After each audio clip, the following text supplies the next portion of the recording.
All right, we're starting the Rainbow Deep Dive. I'm here with Jason. We've performed shows together, and um, I don't know. People might see this on YouTube later. Um, yeah, let's That's talk your about. that's That's your it. intro. That's There's it. no That's the intro. where's like the 40-second long like Maximilian dude like anime opening. Oh yeah, no. We just go right into it. That's it. All right. That's You know that's what? new. I like it. Cool. Yeah, I don't have any music drop. I don't have any. I don't have any like preamble like, well, I was grocery shopping today and nah, I see no bits. No like Conan opening monologue. I don't have a bit. I don't have a Cool. bit. That's I Um prefer it that way, honestly. yeah. Um I wish I had a bit, but I can't force it. I don't know. So, I just got the debut album put up. I mean, I took some notes. I Um took zero notes. I only took vibes. that's fine. That's fine. Really, in my notes are just I just clicked a counter of like, well, I like the song enough, and I I'll didn't have admit, any extra like things. the most of what I'm going to say about this album is actually just talking about the debut album by Elf.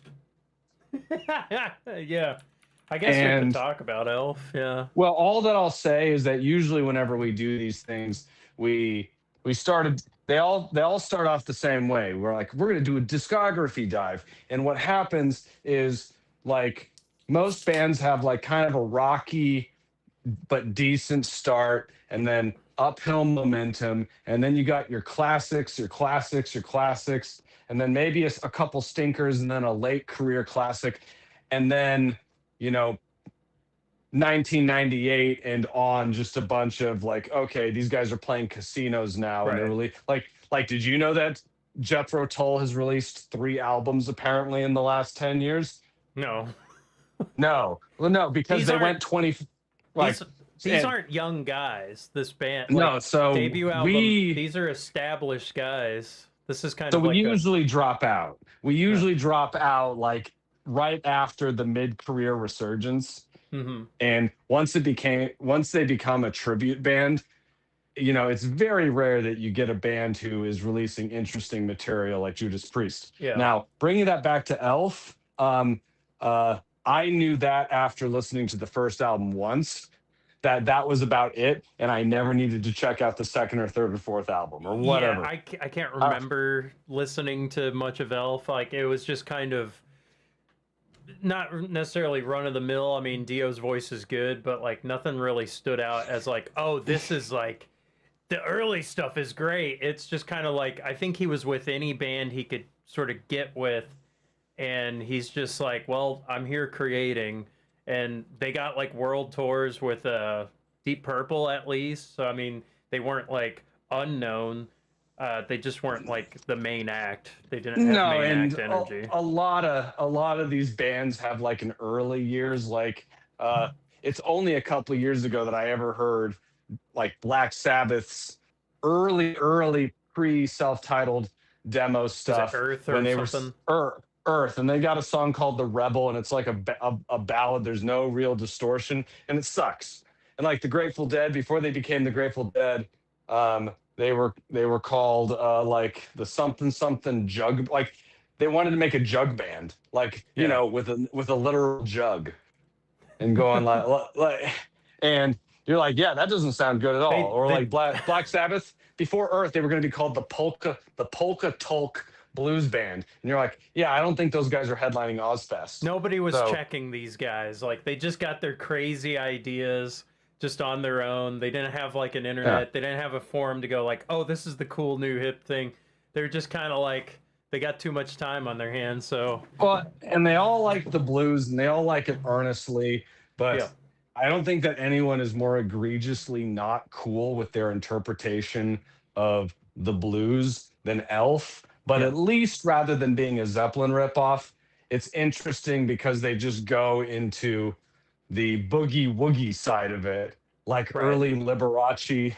like the hoochie coochie woman, ba ba ba Yeah. ba ba, and it's Yeah. really cheesy and lame. But you know what? At least it's cheesy and lame, but kind of interesting. Yeah. Um, like Richie was like 30 years old at this point when he started Rainbow, and he had already done Deep Purple Mark One and Mark Two and Mark Three to an extent. It was like Shades of Deep Purple, Book of Taleson, Deep Purple, In Rock, Fireball, Machine Head, Who Do We Think We Are, Burn, Stormbringer. He had a So full career of being number nine one. tenths Yeah. 9/10 of the Deep Purple stuff is done. Like, sure, they had Perfect Strangers later, but Deep Purple, as far as 99% of people think of Deep Purple, was over. It's done. Yeah. And honestly, like the best stuff is kind of like already happened. At least for And Deep so Purple. that Elf album sounds like more dated than the stuff that came out 10 years prior. Yeah. Like it's already sounds retro. You were bringing And up something that it was like kind of doing the sort of like a 50s or 60s thing. And but like a barn house, less of like a fit, not like Elvis, not like yeah. Johnny Cash, but like specifically boogie woogie piano, Yeah. more like a chubby checker sort of thing. That's Like, it's not like cool devil. I sold my soul at the crossroads. No, it's not Cream. It Yeah. is very much, and it's not Motown either. It's very much this cheap barroom blues but it is not dangerous at all. It's completely sanitized.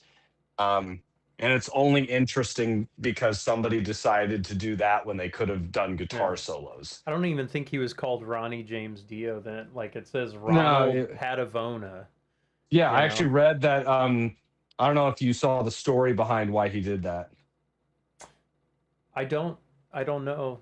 It was because he wanted I think his mother or father, his parents, he wanted his birth name to be in print on an album, okay. so that his family members would have that satisfaction, I guess. Okay. So that's I mean, that's Wikipedia deep dive there. Yeah. But first album, Elf, that was 1972. So not a bad listen. We have Captain Beyond already. Oh, we have Black Sabbath. We've got we got Led Zeppelin. We've got Yes, Genesis. Like everybody else is releasing. We got Pink Floyd. Right. We're 5 albums into Pink Floyd, and you still got these little kids being like hoochie coochie mama ba ba ba ba. It'd be like couldn't tell everybody else is doing heroin, and they're still like sody pop.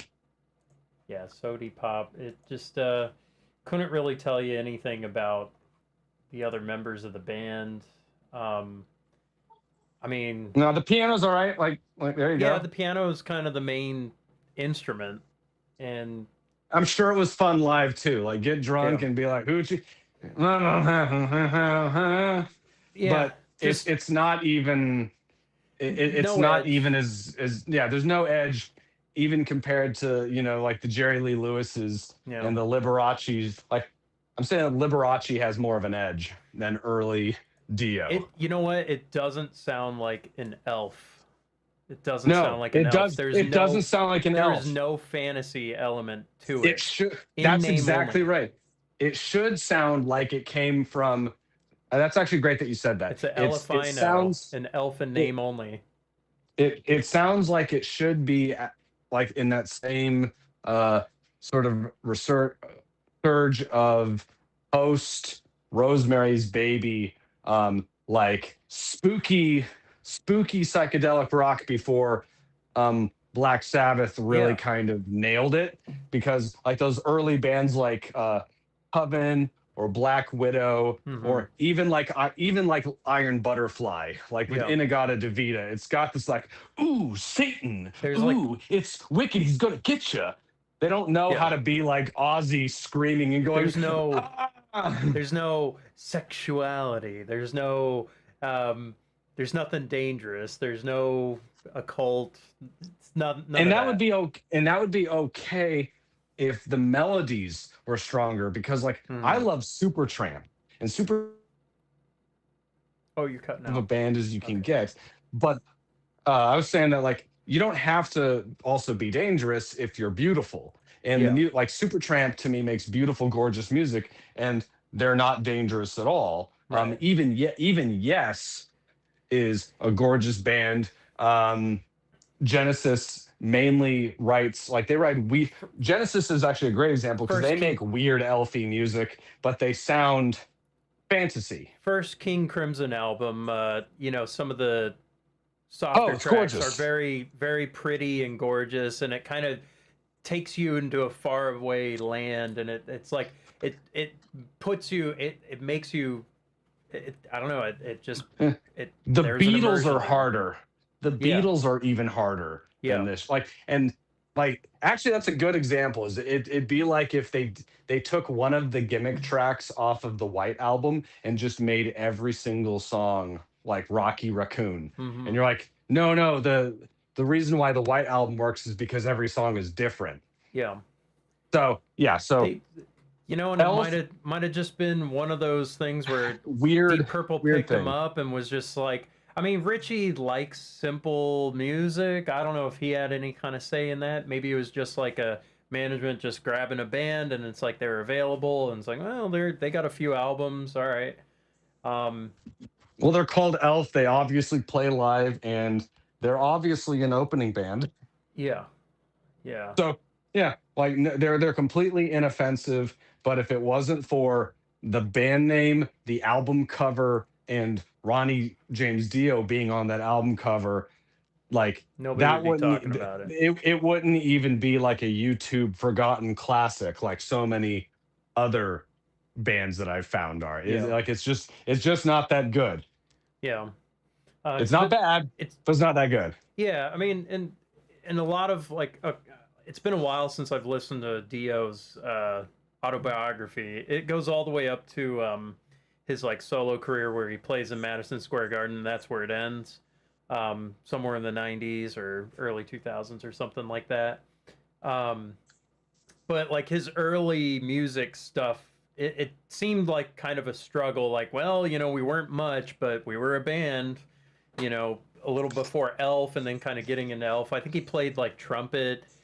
He played horned instruments, and then he played bass, and then he became like a singer.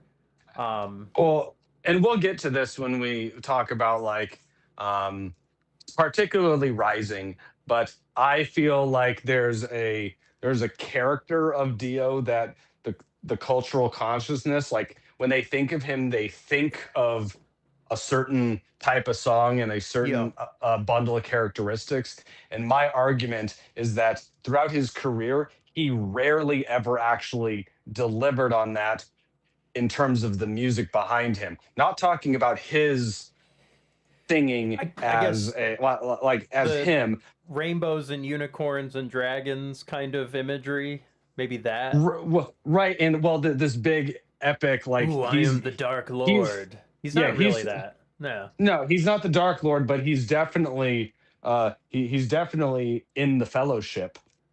Yeah. He's definitely like Gandalf, a wizard on top of a mountain, and it's so rare that the music behind him actually elevates to the expectation of his Yeah. character. And when it does, it's amazing.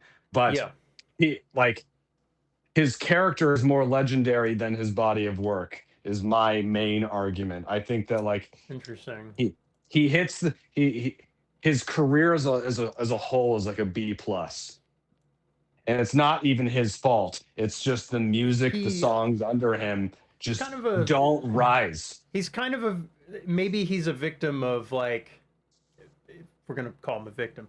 Um, he's at the mercy of his band. He Oh can yeah. only do what he can.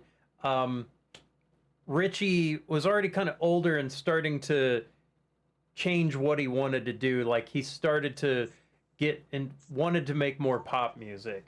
But when they started, it was like, hey, you know what? Let's write. You're a good singer. I'm tired of Deep Purple. they're getting funky, they're getting soulful. I don't like funk and soul. I don't want to play shoe shine music. That's Richie's words. And so they started writing together. And it's like, well, I need a band. So he's like, well, I'll take Elf, you know. So he took what he could get, and you know, it's like, hey, let's Probably do paid this him rock. nothing. Let's do this rock thing with classical. There's some, you know, it's been said Richie has like a Bulgarian radio in his tooth filling or something like that. I don't know, sort of a joke, but you know, so he's always hearing something exotic or interesting, and so he's like, well, I want to do something like that, something that gets me out of the repetitive kind of rock formula. And so he would give and not throwaway being riffs. prog, and Yeah, not being not prog. doing prog, because that's the Yeah. classical. Like if you think it's not Jethro Tull, it's like no, I want it to still be hard rock. Yeah, yeah. So Richie has a very specific taste that he likes. He likes classical, hard rock, Renaissance music, blues, but he doesn't want to get funky. But then he starts to change. He starts to want a little more contemporary thing because, like, you know, it's mid 70s. Well, we'll get there, but Yeah. so the first album, there's not really any fast song. I would say it all kind of goes mid tempo or slow. I looking at the 9 songs, I like 4 of them. I don't think there's any bad Rainbow album. And one of those I would say comes with a caveat. So 16th Century Greensleeves, I like the live version. That's the first version I heard, but I definitely think the studio version is weaker by a long shot. Yeah, I definitely remember more about the Elf album than I remember about the first Rainbow album. If it wasn't for Man on the Silver Mountain, I don't think that anybody would remember it. Yeah, like I've seen Temple of the King at like karaoke bars and stuff. Really? I Yeah, can't even imagine that that's anybody the one. would think to. That's the one Rainbow song. I'm like Temple of the King, and I'm like, interesting. Well, actually, I will say that Temple of the King, out of all of their ballads on all of the rest of the albums, I mean, they're not really that big of a ballad band to begin with. There's only a couple, but it is a pretty darn good song. It's just, I don't know, that the album is mixed, very thin. It totally sounds like a solo project, but not like a solo project that Richie like put his heart and soul into. Like, no, this defines me. It's more like, hey, how fast can I just whip something up together? Yes, this was and I respect that. Yeah, and I respect that sort of quality of it, but at the same time, it doesn't make the music itself more interesting. Don Airy. Oh, I got a chatter saying the keyboardist of one of the keyboardists of Rainbow lives near him. That's kind of cool. Don Airy. Oh, that's pretty cool. That is which I think Don Airy might have been. The... I think he might have been Rising. Maybe. No, wait. I mean, yeah, you'll have to check. Tony Carey, no, I think it might have been Encyclopedia. If you check Metal Archives, you can see which era. Yeah. Each member's on. I just didn't want to interrupt Jason while he was on his on a roll. I was right. Well, no, it's. I'm not saying that it's a bad album. I'm just saying that compared to, on one hand, the major bands that everybody knows, your Zeppelin, Sabbath, the Who, Rolling Stone, compared to that stuff. But then on the other side, your unknown bands like Captain Beyond wipes the floor with it. Yes. That is like a powerhouse. Everybody brought their best. They brought their A game. This was like they got Man on the Silver Mountain, and that song is on the radio for the next 50 years. I love that song. I play it. I know every instrument. I sing and play, and I play it frequently on my streams. Self-Portrait, I don't even remember it. Black Sheep of the Family, I don't really care too much about it. I like Catch the Rainbow. It's a nice song. Now, isn't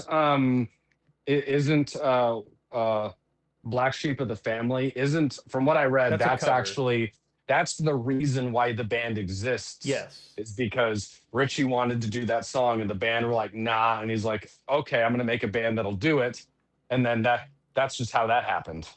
Yeah. He tends to throw in like old songs that like his potential singers like, hey, what about this one?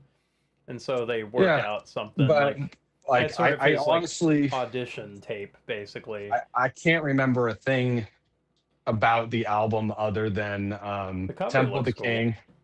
Yeah, yeah, it's a cool like, and that's what I think that people actually remember. And I by people I mean like especially rock critics.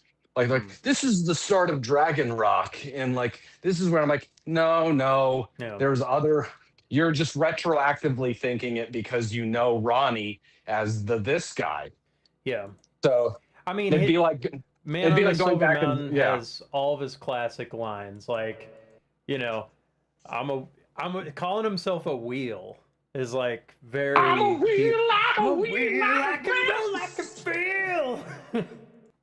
No, it's well, and yeah, I got nothing wrong with that song. Yeah, It's fine. It's not a favorite of mine, yeah. but it is There are it's other it's a songs. staple. It's a hard Staple. rock staple. Everybody It's earned should its know it. place. Good Um, intermediate song, good arpeggios, and good solo. I like when the solo is kind of like singable, and it's got a good mix of the just album stuff. it reminds me a lot of the first Judas Priest album, Rock'n'Rolla, where it's like ingredients are here. There's nothing bad, but it's Yeah, just not yeah, it's not quite hitting, and it doesn't it just kind of doesn't have the energy.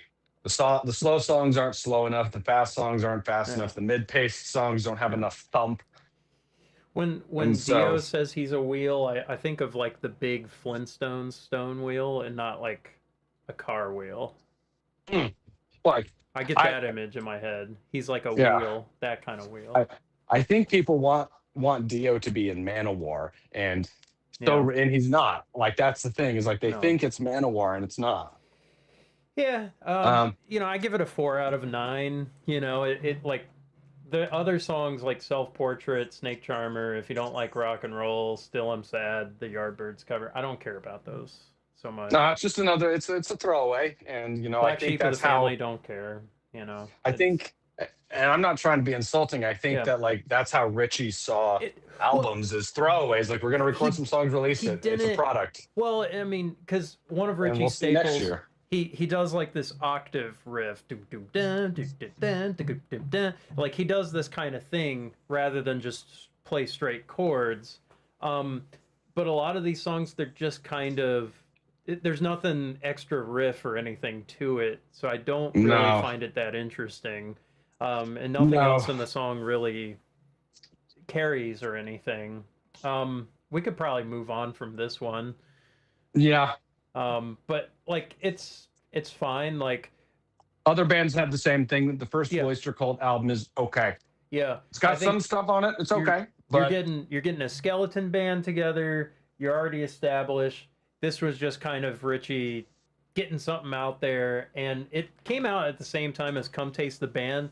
I don't think Come Taste the Band is really much of anything. It's not. uh, I don't find it that interesting. There's like one song later that I found a little more interesting, and I know people go, "Hey, Tommy Bolin, he's like fusion guy." I really didn't hear much of anything like that. And I don't even want to be like negative about that, but it's just like the earlier stuff is better. Like it's just simply Burn is better, Stormbringer's better. Fireball. Come Fireball, on, come you on. know, It's Fireball. It's like that's yeah, what you're. yeah.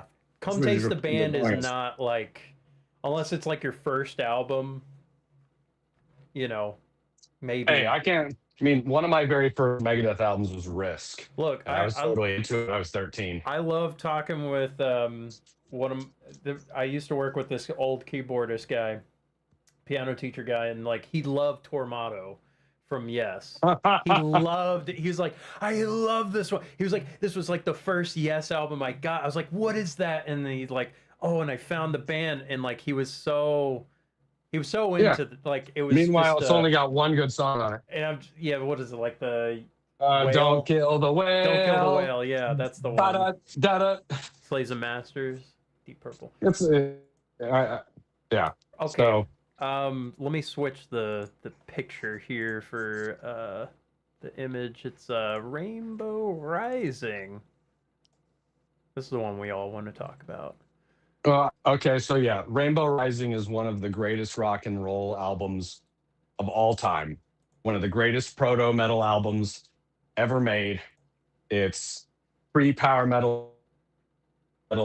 Um, there's just something about it. It just nails everything. It's an 11 out of 10 album.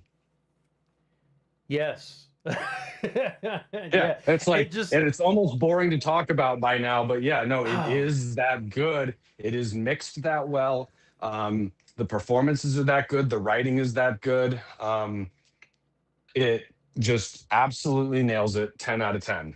the worst track on. Okay, I'm getting a question. Worst track on Rising. I mean, I Oh, don't think there's a everybody bad knows. track. It's The worst, Do you the close your worst track eyes? is yeah. And Do You Close Your Eyes has a lot of good stuff in it. I think that the pre-chorus is one of the best parts. But I could be wrong, how you know you see. it's Bow, 2 minutes. bow, bow, bow. It's 2 minutes and 58 seconds. Who's Yeah. gonna be like Yeah, no, it's a holding great up a bank over that? Like, you well, know, right. You're listening to the whole album from start to finish. It's in the middle.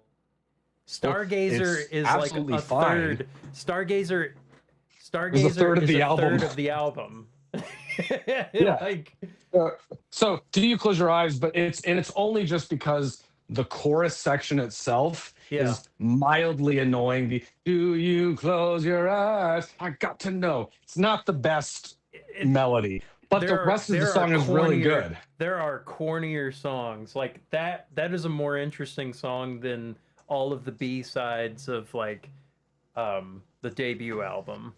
Like Oh yeah, it's totally like I said, the album is still a 10 out of 10 just because there's one song that is like, okay, yeah, I Yeah. can see. But the thing is, it's not the opener, it's not the closer. can't hear Jimmy. It's right in the middle.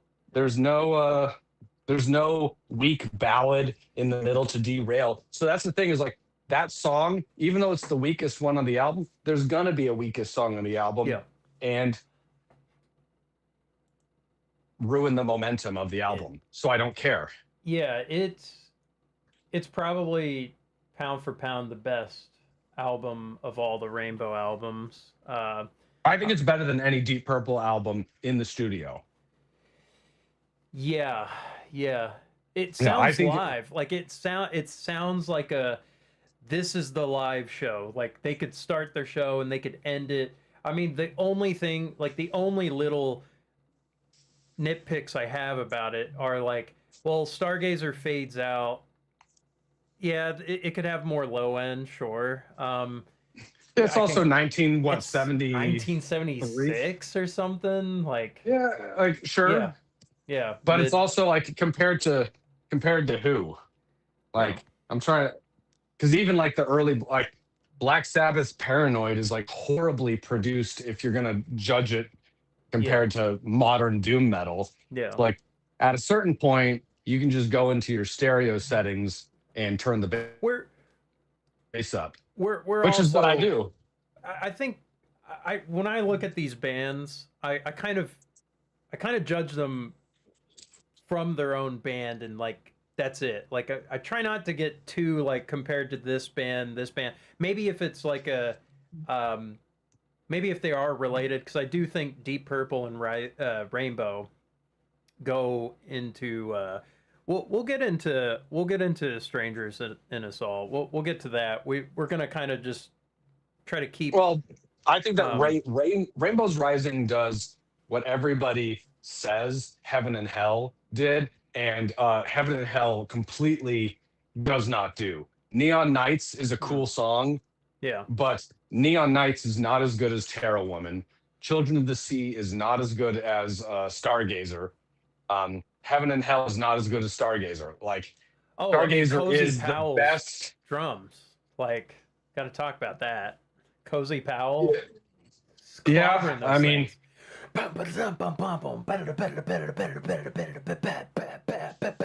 Like that is the best thing. It's so good.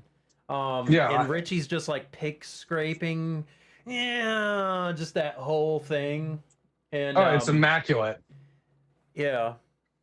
It's immaculate. It's just so well composed.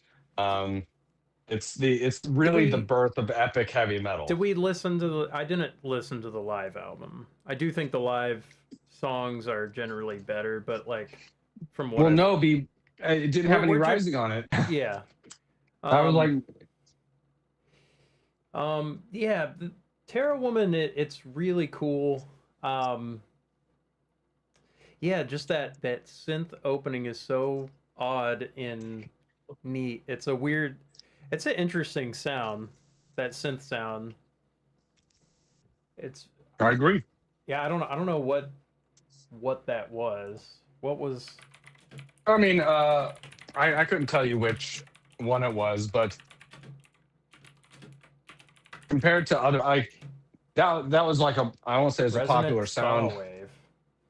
but Moog it's like having synthesizer. yeah, Moog, Yeah, whatever it is. yeah, No, it's tasteful. It's not Rick Wakeman going all over the place, but he does get the chance to shred on Light in the Black. yeah, yeah. Light in But the Black.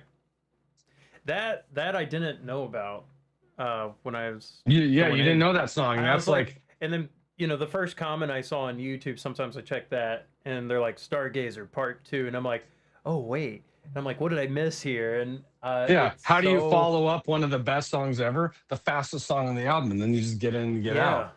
yeah, and like I was like, I had to pick up my guitar. So this has like Stargazer is an all-time great. Light in the I'm coming Black, home. it's great. Run with the Wolf is really fun. Starstruck, I've Oh, heard that one a lot. Like I like. yeah. Run with the Wolf is like as far as mid paced, like that's Ooh, like Judas Priest wishes that they could write mid paced songs like that because Judas Priest has a million mid paced rockers, yeah. but it's one of the best ones. It just it's Oh, perfectly it's got a placed on the album. good stomper. It's just a good stomper. Run, run, run, run, run. Run with the wolf. Boom, bam, bam, bam, boom, bam, bam, bam, bam, bam, bam. There's a Oh, and I love the hole in solo. the sky. The he uses like slide guitar in Oh this yeah, album a lot, which I think Richie understands slide. He understands how to not make it sound bad. Like he has an interesting tone. He's very it doesn't melodic sound with it. open. It doesn't sound like he's just okay. I'm gonna have an Hmm. open guitar and just like Yeah, and just go. He's very being very deliberate. legato, very deliberate. Hmm. I think it's his best. I think it's probably his best playing. You're gonna get really close with the song like Highway Star is probably my favorite Richie Blackmore performance, just as one song. Yeah, But in Stargazer is just like he's just elevated it. It's yeah. it's perfect. It might I got be. nothing bad to say. It might be. On the Fireball album, Watch wasn't Richie to listening come. to a lot of the Allmans Brothers? I'm I sure. wouldn't doubt it. I mean, you know, I know he likes Vanilla Fudge and Mountain, um, you know, Procol Harum. I guess All the bands that anything anybody basically else listened most to. I'm people sure. Yeah, all the bands that most people have forgotten about because like I like those bands, he but likes I the don't know Shadows, any. Well, yeah, it's like every gets. Oh yeah, the Shadows. It's like yeah, everybody knows what is it, Comanche? Like Apache or something like that. Yeah, Yeah, Apache. And it's like yeah, it's fine. Or like yeah, Procol Harum. Like I know Procol Harum, but yeah. yeah, that's not really a hard rock No, guitar based it band. That's Whiter like Shade of Pale. Everybody knows that one. everybody knows Whiter Shade of Pale, and that's it. Nobody Yeah, Twas I, which is like one of the first 20-minute long prog songs yeah. where they're high on their I minds. I probably like that play stuff. I probably play Stargazer almost every live stream. Every Oh, other. I just it's fucking perfect. I always And play it. It I just just listened to the Dream Theater cover and There's no reason to really listen to it. They don't not do it Yeah. well, but it's like that is Dio. In my opinion, that is Dio's ultimate performance. Is that song? The Yes. "Still Rainbow Rising, Yeah. I'm Is it coming far? home." Is it far? Is it That yeah, far? When I will don't we leave? Yeah, like the just the harmonic minor kind of the sound and drama. I don't yeah. think he ever climbed a mountain near as high ever again. Well, I I mean, think that any song was hill it. is probably really tall for him. I mean, you know, Yeah, he's the short. He was an elf. right? Yes, he So always does play yeah, Stargazer. Yes. yeah. No, it is a perfect. Had nothing but good things to say about it, and I'm going to continue listening to it forever. Yeah, so I give this I give Rising a 5 out of 6. I mean, really, just do you closer. Like my criteria is what are the good to great songs. Good song is really just would I learn the riff or would I play it on stream? Like would I kind of like initiate that? And I think pretty much all the songs, pretty much all the Yeah, songs. I would learn the entire album Yeah, straight, like front to back. but like I said, I told you the other day, it was like if you called me up and was like, Ross, let's do Rising front to back. That's our show. Like completely, that would I'd just yeah, of course, yeah, Oh, no and I question. even argue that it's for me, Rainbow is a one album band. Everything else goes on the mixtape of life. Mm, All my other favorite songs are torn from their greater wholes. Rising is the one thing I think that Rainbow did where from it is, and it's the only album of theirs. It's the only album I'm buying it. I would buy a T-shirt. yeah, all yeah, and the cover really cool looking. And it's so lame. I love it. Yeah, it's really cool. It's It's perfect, like early Manowar yeah, uh esque. just a Just giant cheesy, fist. lame, and just stupid, and it's great. No, Just a it's giant fist with a rainbow spilling out. and and it sounds like don't get me wrong, I'm a big fan um of early Judas Priest, but it sounds even ahead of them and Judas Priest, like with Sin After Sin, um and Stained Class. Like I love those earlier Priest albums. Yeah. From like a production and writing standpoint are not as tight and as put together as Rising is. Rising is like Captain Beyond's self-titled, Yeah. and On that Cloister level, Cult's Tyranny Mutation. It is like these are just flash in a pan right. These are strokes of people brilliance. people probably like if you're any kind of hard rock fan or any kind of like guitar player that's like studying like about Rising, people probably don't know about Captain Beyond as much or Tyranny and Mutations, and it's like, Well, oh, check it's those out. also different now because it's you everything's YouTube famous now Yeah. because in the early 2000s nobody was talking about Rainbow's Rising. It was not until probably about 15 years ago that I started seeing it really get a resurgence. Hmm. Um, you can call it Then like again, YouTube. I mean, I was kind of like I knew about Rainbow since I was like a teenager, so I've been listening and trying to like learn this stuff for a long time, but um maybe I'm a little surprised how long they've been around. I yeah. thought that they were a very Rainbow's a short-lived band. Rainbow. Well, it's like they're kind of It's the like a longest thing. It's the longest thing he ever did. well, it's like oh, so okay, hold on. Sorry, I got some people in the chat wondering who I'm talking to. So I'm talking with Jason. Jason is with Pissectomy. He's the creator of Pissectomy, the piss grind band. We've done shows together, um, playing guitar and doing music theater and stuff. And we talk about prog rock bands, and we basically are doing like a book club type thing with bands. And this is just What was kind of your idea? Your idea was with King Crimson, and yeah, I thought that was a great idea. And then we did Yes, and we both like yeah, became old men right. because we both like our hearts were broken realizing that Bad Yes went on for like 30 years. Yeah. Actually, do you have any links for anything you want to plug? I can post it on the. Yeah, you can check out the YouTube. My Instagram's up there. I never update it, but Okay. Bandcamp. If you look up vasectomy, you'll find it. Okay. Yeah, I'll post it. Vasectomy Bandcamp. I'll do that. Yeah, Yeah, and I'll let come me up with a new band or something with a less dumb name at some point, but not today. Nah, it's fine. You're the piss guy. You can't escape it. Let me pin this comment in my chat. New band or something with. Hang on a sec. Here we go. This, and then Twitch. Let me pin that there.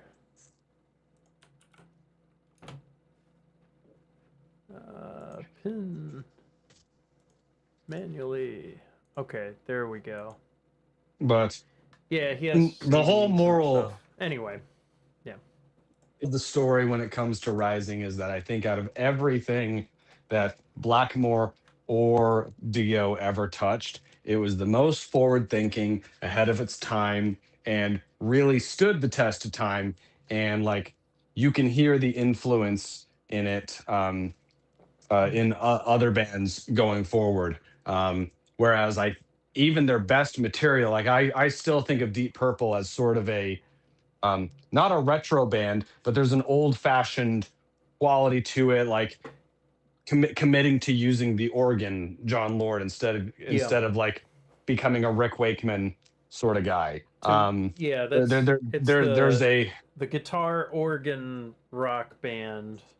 Right. So, and I love Deep Purple, but does yeah, that. That's a great example. Europe is a complete continuation of like the Rainbow sound and going further until, in my opinion, the later Rainbow albums almost sound like identical to that Europe Shrapnel Records kind of style that we'll get to once it gets to the 80s. So, okay, so that was 1976 and we're going on.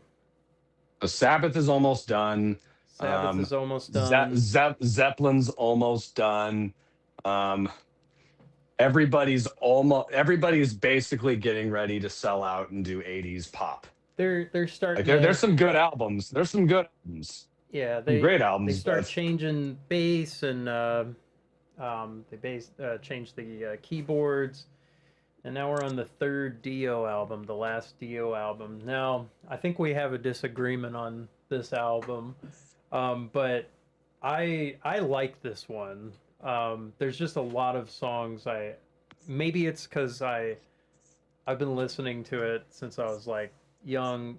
This one I think I would agree on, like, I think Rising, it has this epic live kind of, these are like the big epic songs, not so much like these are the singles. This one I think is good solid singles with two big epic songs. Yeah, I think that's fair. I think that Rising is basically an early power metal album. It's about something that's not just the band itself. It's not a "we're here to rock you" sort of album. I think that Long Live Rock and Roll boosts up the production actually quite a bit, and there's some really cool stuff on it, but it's still it's backgrounded in reality. It's back down to, we're a bunch of guys singing the blues, doing rock and roll, like it, and that's fine, but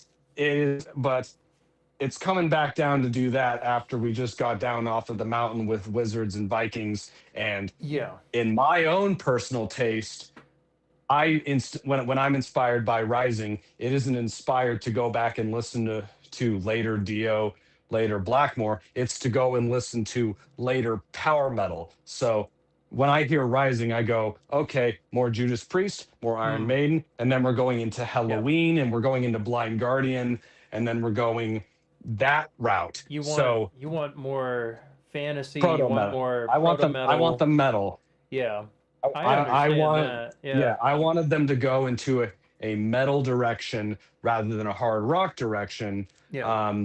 And the reason why, and you get this in the 80s stuff, is that they make a halfway compromise like most kind of bands did, where they're kind of in the middle, where they're not doing hoochie coochie elf Yeah. stuff anymore, but you can't call the 80s stuff like blues rock anymore. You know, it's not Zeppelin. I wonder. It's not Purple. I wonder because it's like Dio and Richie started having complications. Well, probably before this, but um, part of the problem was like Richie wanted more contemporary, more pop sound, and Dio was like, I thought we agreed on hard rock and classical. Right. That was what And- the original and that's- vision was. Right. And I think that's it. And But you I hear don't this, know. like we were Dio talking might earlier. be the hoochie coochie guy, like, you know. Well, I think he was. You've seen the resentment that he has for, like, even if not Ozzy directly, he kind of hates that Ozzy just failed upwards throughout his entire Yeah. career, being really kind of an asshole while doing it. But Dio definitely had some like bitterness. Like, I mean, in interviews, you know, it's pretty clear. Like, you know, and he can be very fair, very, you know, not like full of himself. You know, it's like I think he's got a chip on his shoulder. well, He's got a chip on a his song shoulder. like Mr. Crowley should be a Dio song. Yeah, Like Mr. Crowley should be a rainbow. Like you can completely imagine Richie Blackmore writing that bow, bow, now, bum, ba da da da. So that whole hard rock meets classical thing that he wanted to do, and they just kind of almost doing it. Meanwhile, Ozzy just drunkenly walks into Randy Rhoads, and you've got Diary of a Madman, and Diary of a Right. Madman is that stargazer-esque epic yeah, sort of song that Rainbow just never really tried to ever do again. And you know, they can do whatever they want. yeah. I'm the asshole, but the thing that I wanted is that early power metal, and then just keep on driving it forward and keep on going faster and heavier, because that's what Judas Priest did. And that's why, you know, even a Judas Priest song like Electric Eye, there's no reason why there couldn't be a Dio song like that, or The Sentinel, or any number Yeah. of great sort of Priest tracks, any number of great Iron Maiden tracks. We may have They'd to all do a sound Dio. great with Dio. We may have to do a Dio deep dive because, like, I mean, Maybe he has them, but I haven't heard them before. I've heard him doing a lot of dun da da dun da da dun da da da. like, because I have the Very Beast of Dio CD, but I haven't really like did a full listen of like his albums. I don't. Well, and let's you be know. honest, all of it sounds like Eye of the Tiger. All of the Dio stuff just kind of, it's dun da da dun da dun. I mean, Survivors, Yeah, Great it's great, band, but it's you know. not the Sentinel by Judas Priest. right? It's safely locked in to where it is, but it doesn't Yeah. go that next step. Lock Up the Wolves is pretty good. Yeah. So I'm totally down to, you know, go deep dive into Mhm. Dio's solo material, but I'm going to guess that I'm not going to find a lot Well- of speed metal classics. I mean, Weird Rock is pretty fast. That's like a pretty Yeah. fast one. Stand Up and I- Shout is pretty good. Gates of Babylon was cool. Gates of Babylon is like, I would say, it's like a tie with me for like Stargazer and Gates of Babylon. Oh, it's not close, but it's good. It's like don't get me For wrong, me- it's good. For me, like Oh, Gates of all right, Babylon all right. is that one is Lords of Thunder, Descent. It is, you know, I've Ingve's cover of Gates is excellent. Like, Well, Ingve's cover of most things is excellent. yeah, it's excellent. Like- yeah, but like it just that one I've probably, you know, and then again I don't really play that one as much as Stargazer. Because- Stargazer is easy to play. Like that's Because also if we're the gonna other talk reason. of, because if Yeah. we're gonna go down that route, we can say that like Ingve's cover of "Gimme Gimme Gimme," right. "A Man After Midnight," just shows that ABBA was a better speed metal band than Rainbow was at times. Voulez-vous? Yeah, yeah, yeah. Voulez-vous is like are you gonna tell me that's not a rainbow riff? Yeah, that's a rainbow. Actually, they did play that. I feel like I heard that. I heard that riff somewhere. I forget where. There was the Voulez-Vous riff somewhere. Yeah, which, by the way, just so that everybody knows, ABBA's great, and I think everybody just knows that. Everybody just knows Everybody that knows. ABBA. The Yeah. only thing that ABBA, the funniest thing about ABBA is that all that you have to do to make them the best band in the world is just turn up the distortion. Yeah.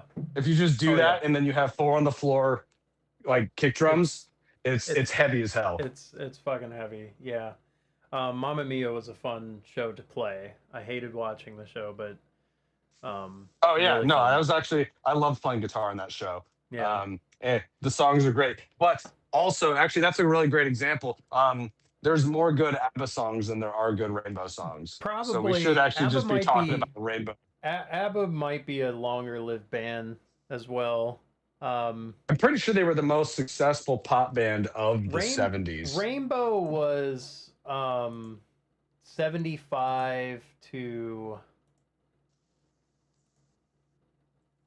really 1983, so like 8 years, right? And then Strangers in Yeah. Us All just kind of appeared, Yeah. and there's Well, a guy named Doogie, but oh, we'll get to with that. all these Rainbow albums, what I see is that every album past Rising is sort of doing this is attempting the same thing, which is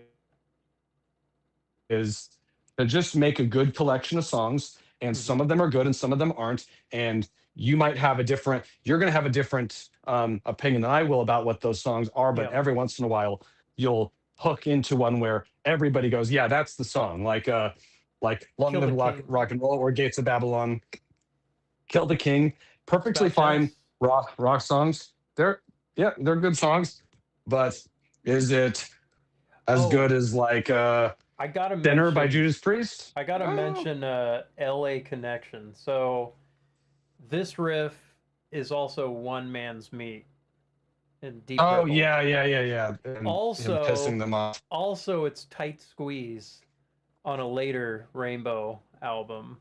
Kind of. He just liked this riff. He just kept repeating this kind of riff, and it's like L.A. Connection. It was fine hearing that the first time. It's not like an amazing song. It's kind of just a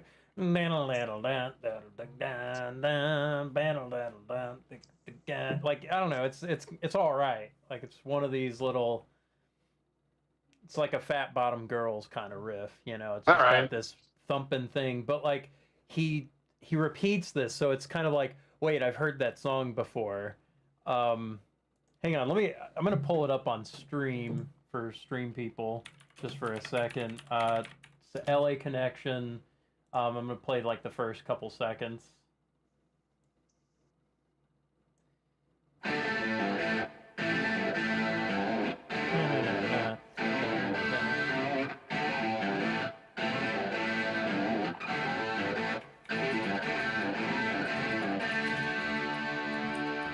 All right, so that's LA Connection. Here's One Man's Meat from The Battle Rages On, 1993, Deep Purple.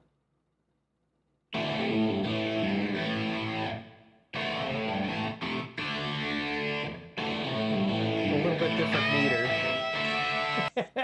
And then, what was it? Tight Squeeze, Rainbow. I'm kind of skipping ahead, but this was Straight Between the Eyes. But this one was like in the 80s. A little different, but it just. They should have committed. I did Richie the long just- live rock and roll thing. If you're gonna go, they should have just gone full on Dio wearing armor and Yes. sitting on a throne and singing about the Knights of the Round Table. Like they're doing it, but then they constantly just want to bring it back to, no, we're a club band, and you're like, Yeah. but do you have to be? The thing is, I love that Richie Blackmore just he just repurposes his riffs because then it just gives me courage to do the same. Oh, he And it's just like doesn't it's care. fine. He just He does doesn't whatever he care. He wants. doesn't care. He's like, I don't know that riff, and yeah, it's kind of Skinner. Um, I don't know. I like Long Live Rock and Roll, fun, upbeat. Oh, Lady of the the Lake, drums. fun. I like the slide guitar in that one. I like the Starcastle Lady in the Lake better. Yeah, I Starcastle's like great. Star well because they're lame, but it's at least like weird power They metal it proto rock. it's life giving. They're all amazing musicians, and they all can sing. And um, it just it sounds like you're drinking like a melted candy cane. And it's like yes, but without your brain like dripping out of your ears. It's a Yeah. little. It's got more focus. Okay, so Richie and Dio get into fights. Dio's like, Richie's a cruel man. Richie doesn't care. He likes playing pranks. And he wants to get into a more pop. Um, he wants to kind of embrace the pop sentiment. He's like, I want to make some money. I don't want to just, you know. He's like, there's Does some Dio heat. does Dio go straight to Sabbath or does Dio do solo material first? I think what does Dio do? Think- I think he goes to Sabbath after this. Like straight to Sabbath. Following his departure in Rainbow in 1979, he replaced Ozzy, and yeah, and then Heaven and Hell was released 1980. Yeah, And then Ozzy goes on to release the two greatest Dio solo albums of all time, yes. being Blizzard of Oz and Diary of a Madman. Yeah, it's like you wanna fail in a band and then get into some other group. You just have to find Randy Rhoads. That's all you have to do. You just have to find Randy Rhoads and you're fine. And just not let him in any planes. So they're like going over tapes. They find a tape that they got like a long time ago, and they're like, "Oh, there's this guy Graham Bonnet." Or actually, no. Like Graham Bonnet was with the Marbles, I think, and he was an R&B guy. He wasn't any kind of rock Yeah, and but roll. like 70s R&B is not the same thing as like now R&B. So I Yeah. don't have any like reference for what that sounded like. He just Like what type of R&B is like? Is he doing Motown? Is he did doing? advertisement jingles. Like But he's not sounding like the Delphonics he's or just kind of something, or like the Jackson 5. he's kind of that, and I don't know. It's like the Marbles was like late '60s. He really not. Oh, is he doing much? like? Well, is he doing? It's weird because R&B at that time was so closely Southern aligned with comfort. funk, and that's what Richie was trying to get away from. He was largely unknown. Like, I mean, it was kind of just the Marbles in the late '60s, and then Richie was like, "Hey, you got a great voice," and he comes in short hair, the suit and the glasses, and he's like, "Oh, this is not gonna work." And he's like, "Well, I don't care. I don't care." And Graham would come in with shorter and shorter hair, and um, he basically made all the vocal melodies for Down to Earth. Oh yeah, the Long I was Live Rock and surprised. Roll cover, pretty cool looking. It's not as good as Rising or the first, but it's simple. I think it's phoned in. It's fine. Down to Earth, It's terrible cover. Yeah, well, I think that the Long Live Rock and Roll cover is destined for the $5 bargain bin at Yeah. your local record store. Like there's a couple bands that everybody has seen. They're like there's a band called Nazareth like that everyone's seen the album cover like, "Oh, that's a cool album cover. I'm not buying that." Yeah. Or like Crocus. They're like, "Oh, okay. Yeah, no, I recognize that. I'm still not buying it." Yeah. Like that's what I think of. and the later Rainbow albums are really like that, where you can just find copies for $5 and no one's buying them, including me. Graham Uh, Bonnet's audition song was Mistreated from Deep Purple. okay. I can imagine that sounded really good. Like Graham's Oh, voice, he can sing. he sings very well. He does.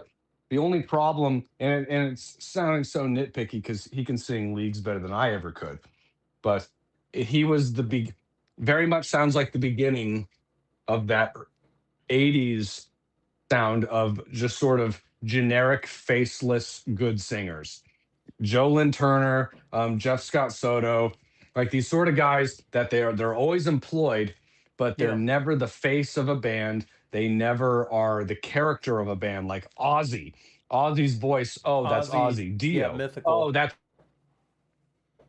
Yeah, Graham is if better you in told me that Alcatraz, Graham but Bonnet was Joe Lynn Turner or any of this, I'd go, yeah, I'd go like they're all good, but they all kind yeah, of sound like, oh, we needed a singer. yeah. It's Ian Gillan has like, he's Jesus. Come on, like, Yeah, you know, Ian Gillan he's got created power. the power metal falsetto wail. The Hmm. that Well, and that's him, he 100%. he has it all where it's like, um, you know what? Graham Bonnet has a little bit of funky chicken in him, just a little bit, A little bit, but he's little got bit. his But he doesn't go his like full into little. anything. Like, No, he's not playing a character. He's just like I didn't know he wore suits, but that's funny. It just sounds like yeah, Huey Lewis in Rainbow. he's But he's cool. he I don't he's, know. he sounds hired, and he Yeah, sounds like he completely put in 110% performance, but it sounds like he's working for a paycheck. The music sounds, and I think that Rainbow, the rest of their career sounds like this. It sounds like Richie paying a band to play with him. a little bit. Yeah, it's like he's got a great band. I mean, you got Roger Glover from Deep Purple, Don Oh Airey yeah, on keys, there's Cozy tons of Powell. You know, most solo albums throughout history are kind of like that. this was It's just like, this was just and one. so Yeah, like good hooks. I mean, All Night Long. Like I played that one back in the day. Somebody was saying it sounds like a Kiss song. That it does. It does sound like a Kiss song. Um, don't know about your brains, but you look alright. That's sort of the funky chicken in that. Um, yeah, it's fine.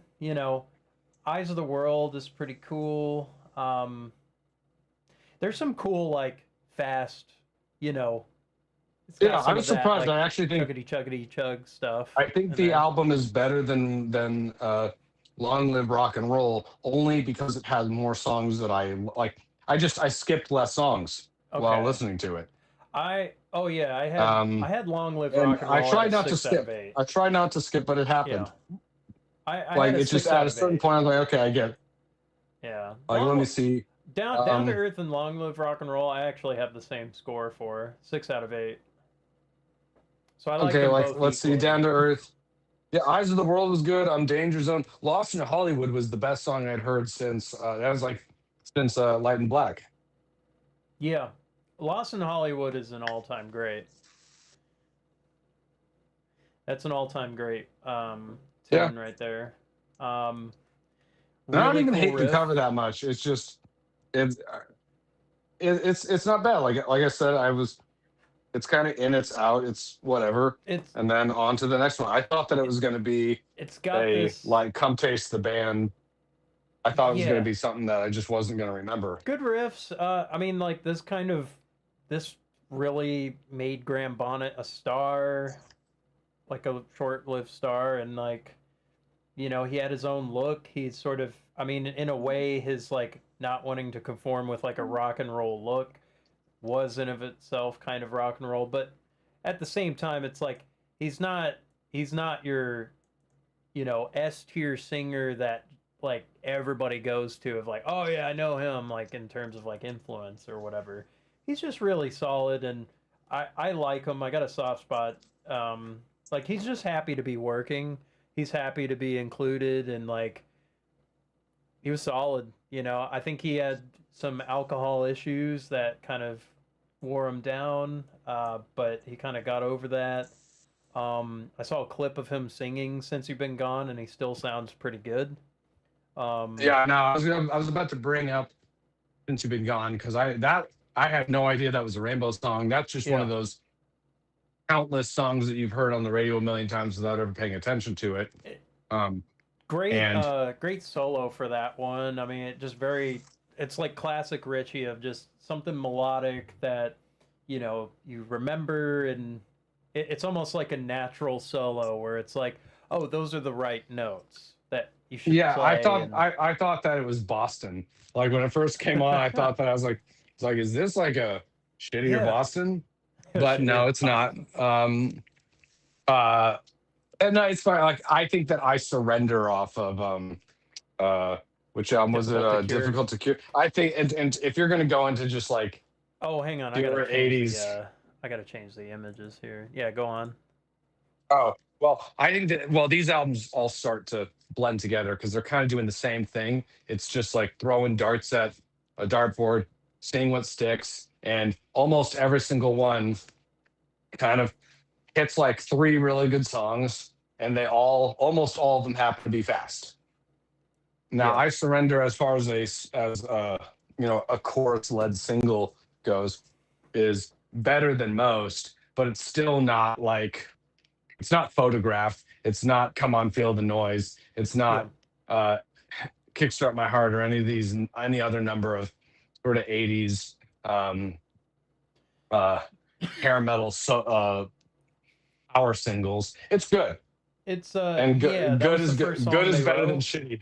That was the song they wrote first with Joe Lynn Turner. I Surrender. I like it. It's cool bendy riff.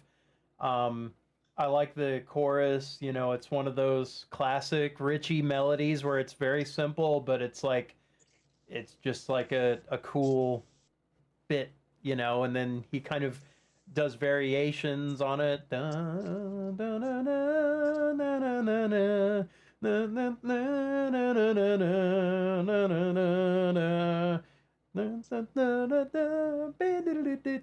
He just does like little variations on that. Joe sounds great. I think Joe was like 19 when he was singing for this. I think he was really young.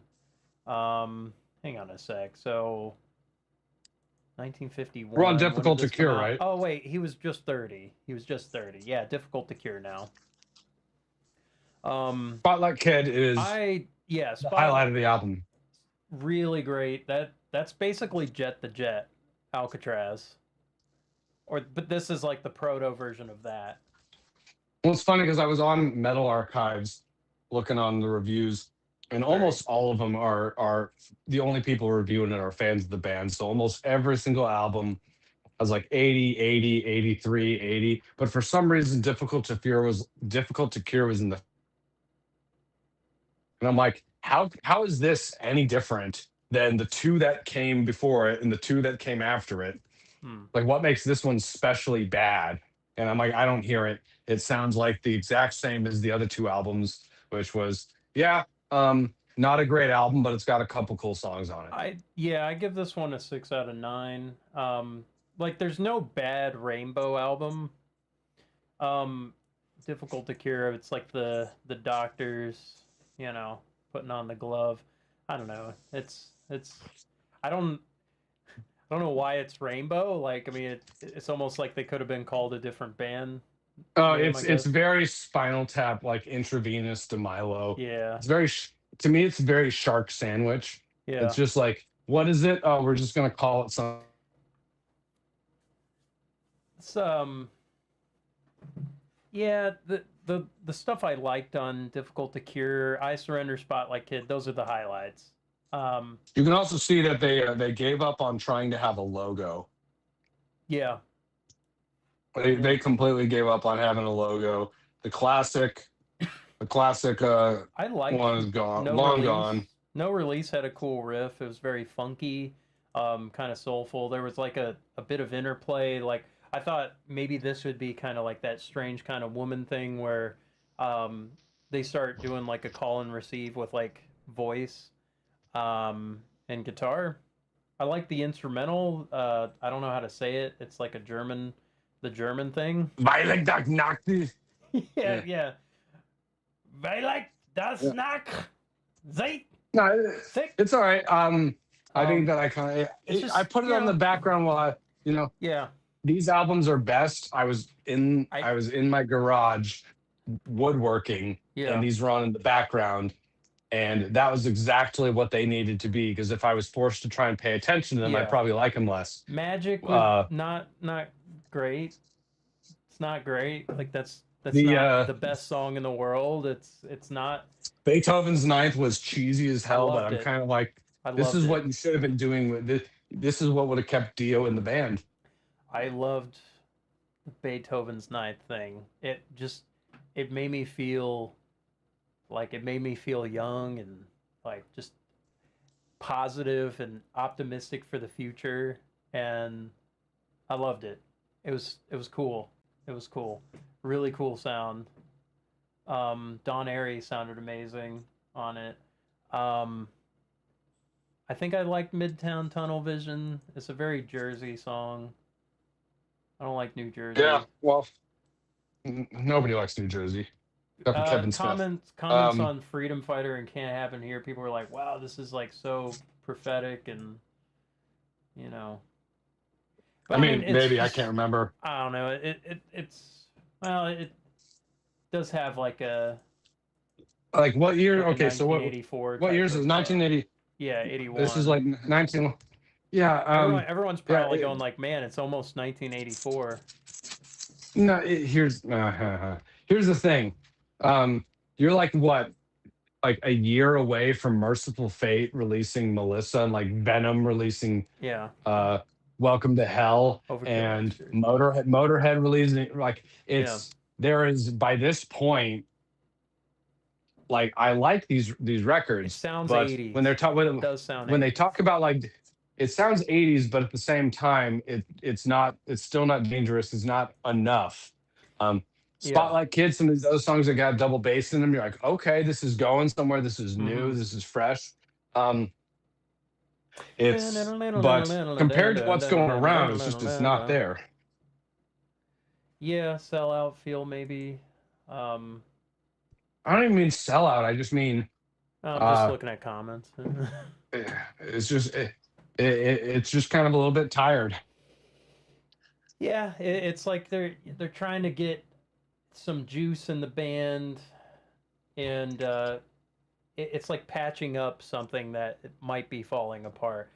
Joe Lynn Turner had 3 albums. It's like crazy. He had just as many albums as Dio. Straight Between the Eyes. This this is This was not. my least favorite one. This might well. I think. And the thing is, it's like Death Alley Driver. Again, nothing, Love that song. nothing horrible. There's nothing no horrible. no bad album. There's no 4 out of there's 9 nothing for me. bad. There's nothing I hate, but this is all, like, especially, it's one thing to talk about now. What were the songs you liked on this one? It's all just one blob. It's just a blob of. I like It's a Death Alley blob of. Driver. I liked it at first. I think I liked the vocals on the prior album better. I think what it is that this is 70s rock being made in 1982 after Van Halen fucking came. Like, it does. There's no Did Rainbow die wild. to Van Halen? That's the question. I mean, maybe everybody died to Van Halen, but yeah, Van Halen is way better than any of these albums. Well, yeah, but I mean, but the but thing but is, it's like it's beat. What was it? it's Beach.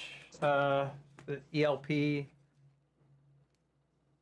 Death Alley Driver is one of the best Rainbow songs. It's I'll have to give it definitely another not- listen. I Listen to that didn't one. dislike it. It's kind of highway. It's Highway Star, and the middle section. Oh man, I don't know if you. Let's give a little listen. I think it has that thing that you were talking with me about where there's this build up and then there's this like fight between the guitar and like the keyboards, and it kind of like, it does something afterwards that like changes the song. I think they do a key change. It's just like a, a, a whole tone key change or a semitone key change. I forget. Um, but it's a cool like metal type of thing that it's doing. Um, that's probably the best song on the album, though. You'll have to Vocalist check. is This awful. is Dylan Turner, no. It, these are just the albums where it just started to be like, but this is just this is just rock, and it's fine. yeah, But I don't care too much this, about Stone Cold. I know that's like one of the big hits. Tight Squeeze. yeah, but how big of a hit? How big of a hit? It's Joe Lynn Turner's big hit in Rainbow. So But not I that big of Surrender a is hit. better. I Surrender is better. Yeah. Um, It just this is the tell me Power is good. Tell me Tight Squeeze is good. Like these aren't great songs. Power is not that good. Tight Squeeze. This is We've already heard LA Connection and One Man's Meat. Well, actually, we haven't heard One Man's Meat yet, but this is the era where it has been clear for the last 5 years that Rainbow is too good to be the opening band, but they're not going to be drawing tickets to be the closing band. yeah, So they're the middle band, and it sounds like a middle band. yeah. This Like, is it's all kind very of, good and professional, but not a lot of character. I guess it really was difficult to cure. Yeah, ha ha Yeah, ha ha yeah. There were like I need to give Mistreated and Eyes of Fire another listen. Eyes of Fire was probably the best That might be song the I best. heard. Yeah, But then I was like, hey, this is starting to get good. And then the album started over. yeah, it's done. Like it went through one ear out the other. I also like the music video of Death Alley Driver, like Richie Blackmore with like his, I don't know, he's in like an old timey car and he's like chasing after Joe Lynn Turner on a motorbike, I think, as well. And it's cool. It's cool. Yeah, just nobody sounds like they're of- having all that much fun. It's there's little moments, there's moments, not enough for a full album. Been Out of Shape. This might be my least favorite album. Well, by this time, it's the same. This has been a battery that's just been slowly just draining down over 10 years. We've seen worse deaths, but oh yeah, it's not that bad. But it's just by this point, we're talking extremely deep cuts from bands that the average rock fan isn't really gonna care about. This isn't. They're not selling these T-shirts at Walmart. Like this isn't a casual listen for the vast majority of people. This is a very forgotten record. I thought Fire Dance was really cool. Fire Dance is cool. Street of Dreams is a nice. I know Joe Lynn Turner specifically likes that one. I did think of something. I did think of something while listening to this that which power metal band sounds like they have the most rainbow in them is actually Symphony X. Yeah, maybe. Like that's why well like that Phrygian sort of riff thing that they do all the time. Russell Allen kind of having that style of these guys, but a little bit better. And so that's basically by this point, like I keep saying that they're not bad, but it's to the point where I can find so many other bands that kind of do this style and do it better. And I don't even love all of Symphony X's stuff, but it's like I would have jumped ship 4 albums ago and like Divine Wings, A Tragedy or something by this point. Not in terms of like when it came out. I'm just as a listener now, I would have like already gotten my fill out of the band and moved on to something a little bit more substantial. Yeah. Weird album cover. I don't understand with like the lady and the twisted kind of thing. Like Do you the get it? the identity It's bent is out of shape. yeah, it's bent out of shape. Like fold this vinyl because only half of it is okay. I like the Snowman instrumental. This is Do an you know of album. Snowman? Have you ever watched that? Did you watch that as a kid? Wait, yeah, I didn't recognize that was on this. Is that Walking in the Air? Yes. Is that what that Dun, is? dun, dun, dun, dun. Dun, dun, dun, dun, Let dun, me see. dun, dun, dun. Yeah, it's based off the Snowman. That like story. Oh yeah. I used to watch that when I was a kid. That was like the comfort thing, you know. Yeah. I No, like that one. I like it. Nightwish. It kind of Nightwish has did a. a cover of that song. It's like it's kind of a. It has almost like a dark sound to But it, is like that very the I'm sad. walking in the air, Yeah, da da na, na, da da yeah, na na na na, na. Oh, na. I didn't even catch that's what that was Yeah, from. yeah, But yeah. but yeah, So, no, Nightwish has a good cover of that song, and then Woods of Infinity is like a weird hmm, Finnish black metal band that covered that song. So that's like a lot of people have covered that song. I didn't yes, recognize that this was one of them. yeah, yeah. So that I put on. I had to put that in there. I can't turn. You can't. I can't turn my back on the Snowman. I don't know. It's just a It's there. I have room at least for some pretty things like where it's like okay, this is nice and like Richie doesn't really show that often. I think where it's like oh this is just like a little nice thing. Like it's like what is it like I don't see Richie like petting a dog or a cat or something. Like I don't know. I don't really get that much, and so it's yeah. I I mean, know the he was like going through like divorces around this time, and I think there might have I been. think he was just going through divorces his entire professional career, whether or not it was with band members or what. So I can't. I think it's just Richie being Richie. This is bent out of shape. Bent out of shape. Yeah, Don I Fillinger. think this is the point though where I gotta say, like, if you take Rise, we're like 7 albums in, Mm-hmm. and if you take Rising out of this, that's 6 out of 6 albums are mid-tier 5 out of 10s. Yeah. Nothing's bad, nothing's bad, Yeah. but like even the best of the best is not I like I I like. don't think I I have. like it. It's fine. Here's kind of my scoring so far. Debut was 4 out of 9. So that's like mid. Rising 5 out of 6. We could just say 6 out of 6. That was excellent. Also, these are like 30-minute albums, so it's like super easy to listen to. Oh yeah, that's why he's able to just knock them out. Long Live Rock and Roll, I had a 6 out of 8. Down to Earth, 6 out of 8. Difficult to Cure, 6 out of 9. Little less. Straight Between the Eyes, 4 out of 9. Bent Out of Shape, 4 out of 10. Starting to get a little. I mean, so what I basically got is you got I have 2 albums. One of them is Rising, and the other one is a CDR that I made with the all the other songs that I like, and that's it. I don't need a single one of these albums as an album outside of Rising. Yeah, yeah. It's like And and hell, even Deep Purple, the only album that I need is Fireball Fireball. as a studio album because everything on Machine Head is better live on Made in Japan. Everything on In Rock that I like is better on Made in Japan. So yeah. So there's like a big.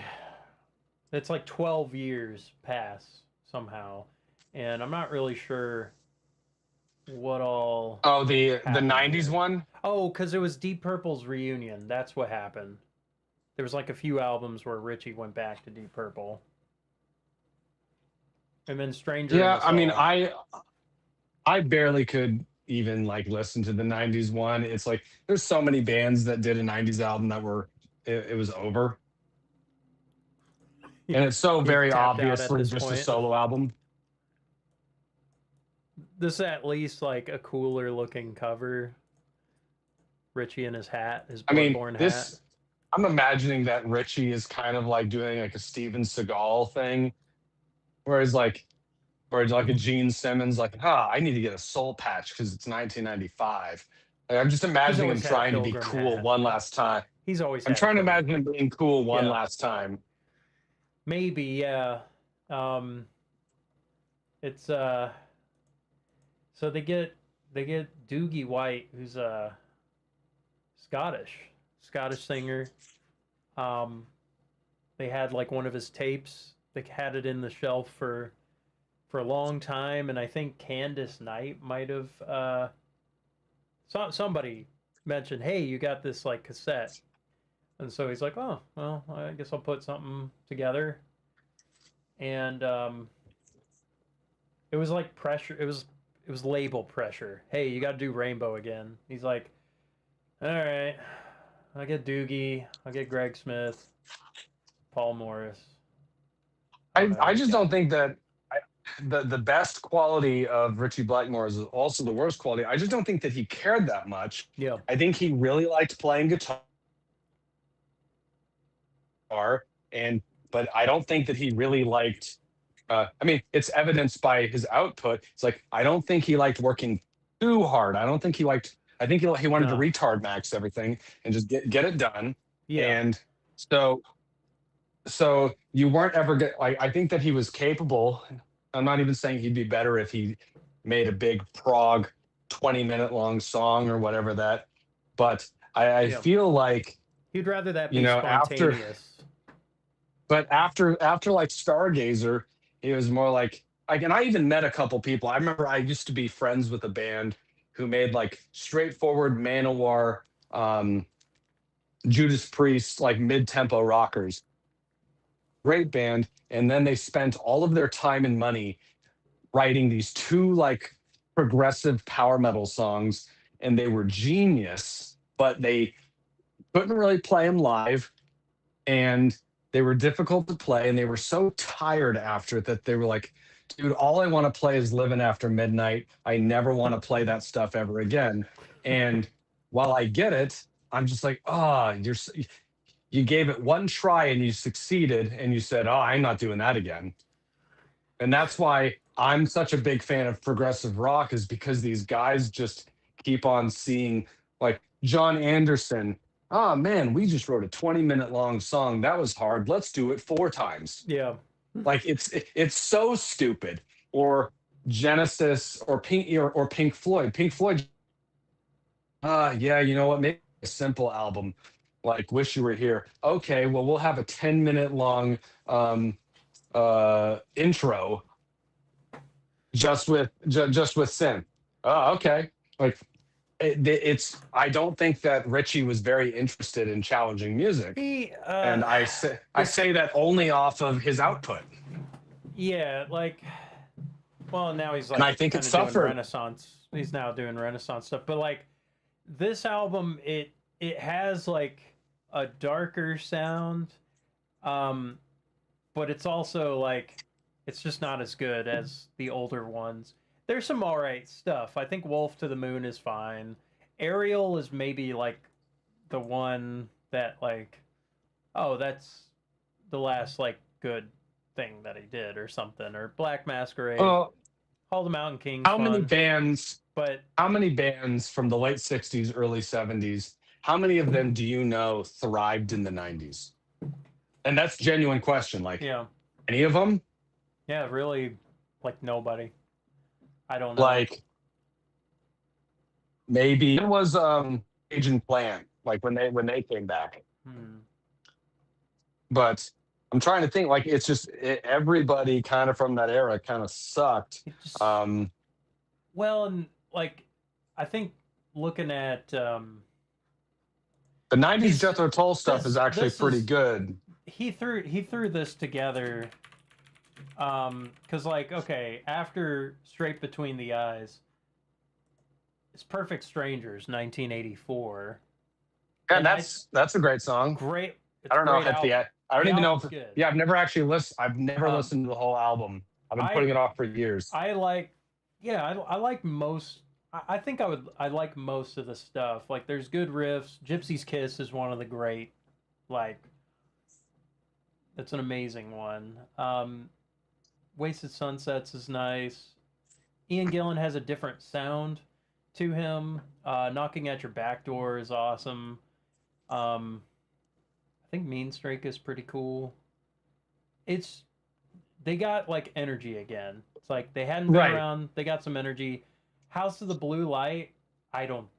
I don't know. I feel like It's most not of good. the 80s, most 80s Rainbow really was actually perfected in two songs by Quiet Riot. Yeah. Like as in that 80s style that they were going for, that like I said at the beginning of kind of this conversation, like Hmm. I don't think that I'm being facetious when I talk about like Joe Lynn Turner, Jeff Scott Soto, this sort of like generic powerful 80s singer where you're not being sleaze metal, but you're not being hard rock like Rush, Yeah. or you're not being pop. It's still rock. It's just it's kind of not going anywhere. And Yeah. I think It's that there's flashes of brilliance. Like you and I have said that like Heaven Tonight by Ingve Ingve. Yeah. is one of the greatest like pop metal songs of the 80s. It's better than like to me that song is better Love that album. um than any Def Leppard or The Scorpions thing sort of is, power pop the thing song. is, But Rising. Like okay, so like looking at Odyssey, you know, you could probably put in different singers, plug them in, and it would still sound good. Rising Force. Ingve wrote that when he was like 14, right. but you know, it's main track on Odyssey, and you know, Hold On to Yeah. Heaven Tonight. I played Hold On last night. Heaven Tonight's great. Oh Dream yeah, and Tell Hold On's Me. good. I forgot about that one. Yeah. But I think it's kind of Ride getting in the at like Dungeons, like if I, excellent riff. Deja if Vu's I cool. was if somebody came up to me and like they heard Rainbows Rising and they were like, "Oh man, what do I do next?" The last thing I would do is tell them to listen to more Rainbow. I would tell them to listen to Ingve's stuff, Yeah. and I would tell them to listen to Halloween Mm-hmm. because that's where it's going. Like, Mm-hmm. and this is listening. I heard Rising for the first time after it had been out for 30 years, but it was a missing link in sort of the Darwinian evolution of metal from like Black Sabbath to Yeah. like how did we get from there to get to like Blind Guardian or Symphony Mastodon. Yeah. X. And Rainbows Rising, I can hear it happening in real time. Everything after that, from Long Live Rock and Roll all the way up to like the 90s stuff, like we said, none of it's bad. It's all perfectly serviceable rock and roll because you and I are both rock and roll fans. Yeah. So we are going to forgive it for not being special. But what it does though is that by not going forward and staying stagnant, it turns out that it just goes backwards. So now listening to these albums from the 80s, I'm listening to them almost like as a time capsule of like, I'm in an 80s rock mood. Yeah. So I'm going to listen to some 80s rock versus a genuinely great album from the 80s, It's not pushing like anything. well, it's not pushing anything and it doesn't jump out of the time that it's in. I think that the two the two big Merciful Fate albums, they don't sound like, oh, these are really great for 1982. No, they're great for heavy metal. Yeah. Rising, great for heavy metal, great for hard rock. The rest, yeah, it's good and it sounds like the time it's there. And if I'm going down memory lane, Yeah. then I'll listen to them. Kind of the same thing at the beginning. Like Elf sounds really funny for a band from 1965. The only problem is that they were from 1972. Yeah. Like they sound like if it was 1965, I would have been like, oh, this is cool. But the fact that it's even just 7 years later, you're like, oh, you guys are still doing this? Yeah. Not forward thinking so much. It's just And you know what? There's nothing wrong with, being stuck in like doing one thing very well. But if you're gonna be stuck, it better be the best thing ever. And there are yeah. so many better It better. better bands, so many better records. Really, like Deep Purple Mark II stops at Perfect Strangers. I couldn't tell you House of Blue Light is any good. I haven't really listened to Slaves and Masters. I know some people in chat like that. Might All even I consider it remember a is that lost Rainbow album, you know. when Um, I saw them live, they played Rapture of the Deep, and that seemed like a pretty cool song. Never listened to the album though. that one, man, that's like 2005. No, that's I saw them in like 2008. Yeah. Steve Uh, Morse, or Bananas. Bananas. Yeah, You Bananas. know, that We would gotta we that gotta would figure have out Bananas. yeah, that would have been that's what Rainbow needed. Is it just needed a Bananas like Needed left Bananas. turn. Well, I discussed the last Rainbow song he did with Ronnie Romero. No. No. I didn't know that we're like Well, yeah, well, that's the long. You know what? And that's the longest era of Rainbow is with Ronnie Romero. But like mm, everybody, I don't know. It's like people get upset that like Richie just sort of threw together Rainbow and was like, "All right, we played for like an hour and 10 minutes. We're done." well, I mean, because Rainbow realistically was just Richie Blackmore and friends, or actually not even friends. Richie Blackmore and a hired band. Any other guy would have just put himself front and center, I but Richie mean, Blackmore obviously did not want to be an instrumental it's act. like But if he they're was, live they're live albums and live performances and stuff, but like the albums are done. Like the well, albums are I done. think I don't even the know. band didn't. Rainbow Vorwart. I mean, there's an EP, Rainbow Vorwarts. I can't even And click like it on Wikipedia. I don't even know. the band just fizzled The out. It's Storm? just Is it called The Storm? I haven't let me even heard see. this. Well, let me check on Metal Archives because that'll be like The everything. Storm. Okay, so is this like the last? This is the The last last one. song. This is the This whole- EP. Richie Blackmore's Rainbow. This is like 9 minutes. Waiting for a Well, song. there's a well. Let's hear it. Okay, so Rainbow. Well, Do you want to listen to this? well, let me see if we're talking about the same thing. I've got Rainbow Vorwarts, Yeah, I saw that. and it's the Rainbow Rising album cover. And all I see is Black Sheep of the Family, Waiting for a Sign, and The Storm. And The Storm is a Blackmore's Night cover.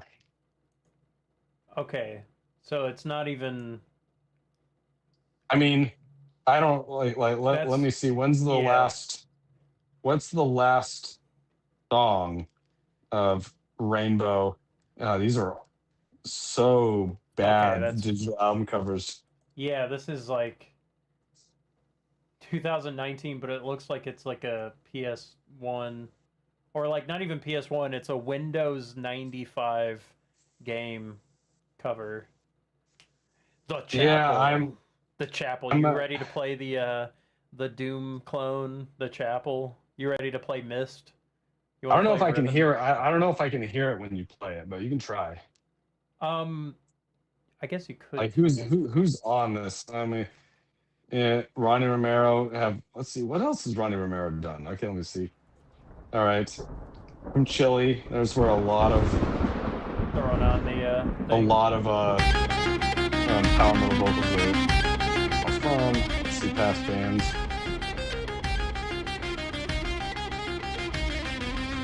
Yeah, never heard of Honey him. chili, green chili. Yeah. They do Black Sheep of the Family again. He just keeps on trying.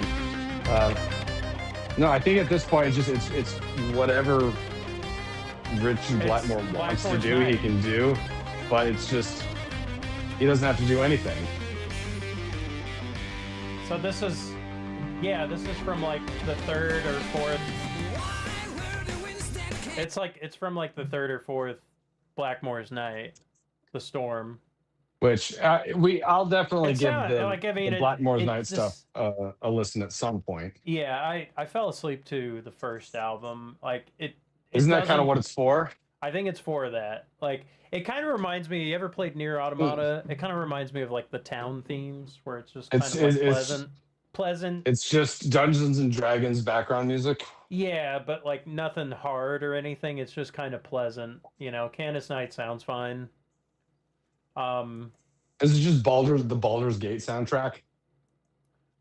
just like the town themes, nothing like, you Well, know, right. It's just just kind like of pretty and nothing to like. It's like it's almost like if you just pulled up like a just like a lo-fi and chill kind of thing where like you're not gonna get you're that's not what gonna I it's not gonna expected. pull you're not gonna pull focus, you know. No, it sounded exactly like the sort of thing that you put on while you're cleaning out your inventory menu in Baldur's Gate 3. Mm-hmm. Yeah. You're you're lining up all of your potions so that, you know, when you quick bind all of your potions so that once you start taking damage in hell, you slide your fingers on the number keys like Fats Domino. Yeah, And that's basically and use exactly what I all anticipated. you use all of your potions accidentally. Yeah, so I mean, I think that it's funny. I think that Rainbow ended the same way that this conversation's ending. It was like, oh yeah, and I guess that they just stopped doing anything. It's kind of that. Yeah, I mean is Waiting for a Sign Blackmore's Night? Waiting Just for You. Was this like a real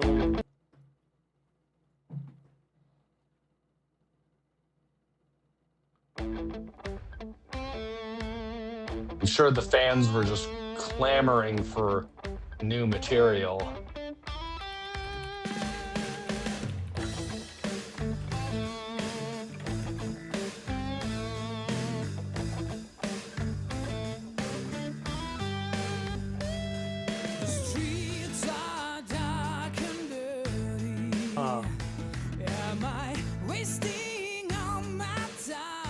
I mean, I'm not really. It was a standalone single song. I'm listening to it right now, Waiting for a Sign. And I'll check it out too.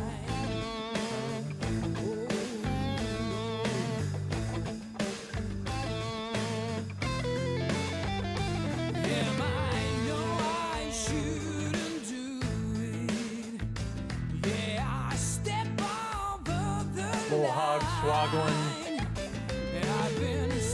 Heavy blues. I mean, it's not even on Apple Music, which is what I use.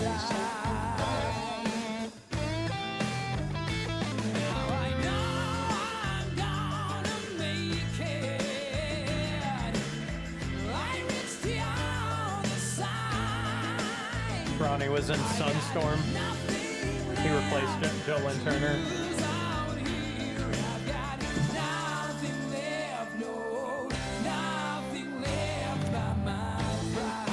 It's funny if you check the Catch the Rainbow, the anthology. The anthology is almost all of just the songs that we picked, Yeah. and that's it. Like a couple more, just to fill out, you know, the double album. But Yeah, I haven't heard this song, Waiting for a They- Sign. It's kind of...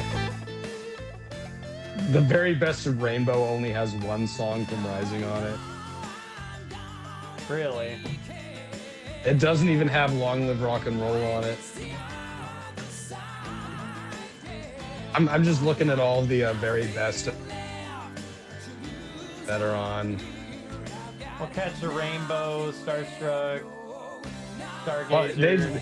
they're just really trying to sell up the 80s albums. Like, I'm not Yeah. saying that they're not good, but it's like the idea that you'd have more songs off any of those albums than Rising is insane. It's kind of like if you ever sell a very best of Yes, you'll notice that it basically just includes everything off of Fragile and everything off of Close to the Edge. It's Yeah. like they know that the only way to sell this is to basically just take off one song arbitrarily. Yeah. So This these very best ofs, I'm like, like this Waiting like- for a Sign song. I mean, if this is like the last Rainbow song. I mean, this is kind of just a, it's a whatever song. Like, I don't mean to be rude. It just, If Richie Blackmore wanted to do something good, he'd do something good. he'd do something good if he wanted to. This is, he's played better. You know, it's not playing bad. It's just kind of, Oh, he's probably played better 100 times, right? yeah. Ronnie Romero on this song. Love this guy. I mean, that guy sounds good. It's kind of like, I don't know if he's in Lords of Black. He's from Power Metal. It's a throwaway. Yeah. Right. Well, and that's Ronnie what I'm Romero saying. is That if probably it's- good. It's like he needs to be with like a younger band, and you know, Well, and with a lot of these sort of bands, because you get this with power metal now that everyone's old and fat, and there's no young power Yeah. metal bands. It's going to be like, if you're going to be playing against the power metal crowd, which let's face it, these guys playing in a band like Richie Blackmore's Rainbow saying it's power metal, it's not really. It's just they're trying to go for the European crowd yeah, that'll take more of that. But is it better than Halloween or Sonata Arctica or Blind Guardian or Angra or any of these? Nah, it just ain't. no. It's okay. It's Yeah. okay. I mean, But, I you know- also just feel like it's a different weight class. You know, it's a different era. Like, you know, I listen to okay bands on. I find okay bands every day. yeah, You got to be better than okay. yeah, And like that's the big thing. It's like death metal. There's every day I find a cool new death metal band, but it's only like one out of every 50 that I actually remember to listen to. yeah, And you know what? There's a bunch of cool shit out there. Same with black metal, same with any of them, but especially sort of hard rock that's not pop and isn't going to go harder. Like you got to have a really charismatic singer to step out because every guitar player can shred. So you got to have really, really good riffs. You got to have really great vocal melodies and big old choruses. always felt Blackmore's Night is Richie's retirement band. He's Yeah, played I think festivals. Yeah, I mean, it's sort of like I can only just look and be like, well, Robert Fripp he's playing with his wife. Robert Fripp playing with Toya. It's like, okay, these gentlemen have won at life. You know, they've already beat the game, and it's just, you know, I'm not gonna like. Yeah. Okay, I heard the last Rainbow song. I didn't like it. Like, I mean, we were talking, but like, it wasn't like a, oh man, that was like memorable. This was just kind of, it's fine. It's fine. Like, you know, Like, is it- nothing sounded bad, but it's like, it didn't, like, it's just kind of like, just a. Oh, did a you hear something- that? Did you hear that Metallica made a new album and they're going back to their thrash metal roots? No, you It's aren't. actually pretty good. It's not. It's not. Oh, this new Megadeth album, like Dave's vocals got better. All right. Oh, this new Dream Theater album, James's voice actually sounds pretty good. It doesn't. It doesn't. It's over. Yeah. Let's see. It's So over. I'm gonna make a new playlist, the Rainbow Picks. And I'm just gonna click through this playlist of Rainbow. It probably doesn't have that last song I just listened to. But I accidentally just found out that on Apple Music, the compilation of Rainbow Catch the Rainbow, the anthology. That's basically it for me. yeah, It's got a couple there that I don't remember, but it's like Rainbow made like 78 songs or something like that. About 70 something. I think 40 of those songs are fine. I could have Like I what is counted, it? like I tallied up my little tally, and it's like, yeah, you know. He's a nakane. He's a nakane. Konnichiwa. なんか聞いてくれてありがとうございました。なんか友達と一緒にレインボーの音楽をについてお話してるね。So Oni-chan. you speak English? Okay, great. We're just talking about Rainbow. So we're kind of wrapping up our discussion.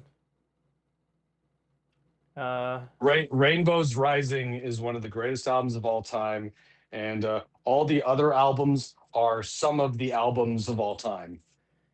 They are albums, and they are in time, and they did happen. Okay. And they're not bad Not at bad. all. You know what? I mean, probably a little bit better than Emerson, Lake and Palmer, where it's just Tarkus. I still like Was Carnival or was it? yeah, off of Brain Salad Surgery, but Emerson, Lake and Palmer sucks. Yeah. But they're great, but they really suck. Out of any of the classic progressive rock bands, they are easily the most infuriatingly stupid.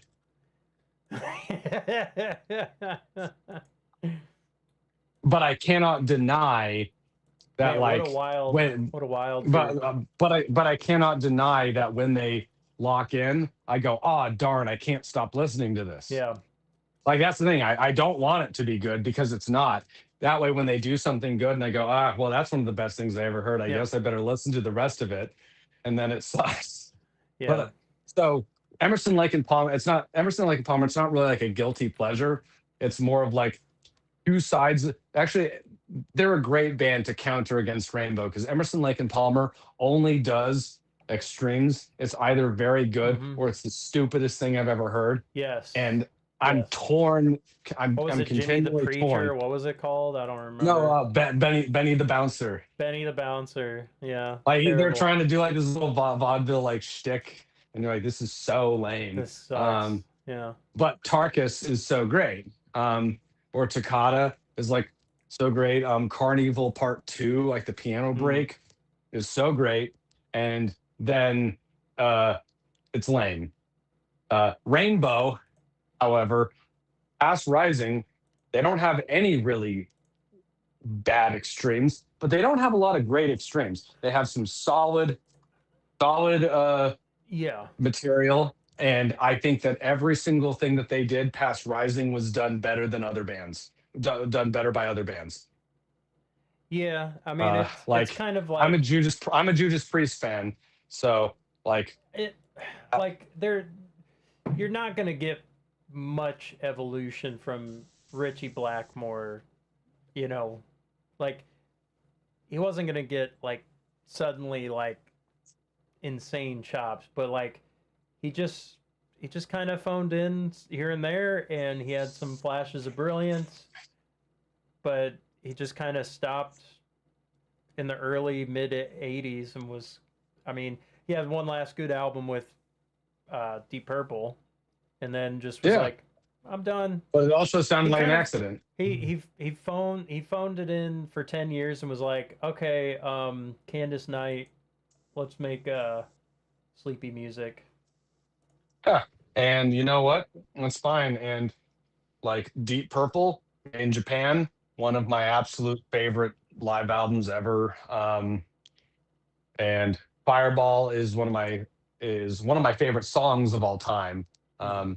And then the rest of the album kind of is very good, but it lies on the strength of that opener. Yeah. But Rising, yeah, it's like Tyranny Mutation, like the first Captain Beyond album, like the first Starcastle album. These are like bands who really nailed it once. Yeah. Leaf Hound has a great self-titled.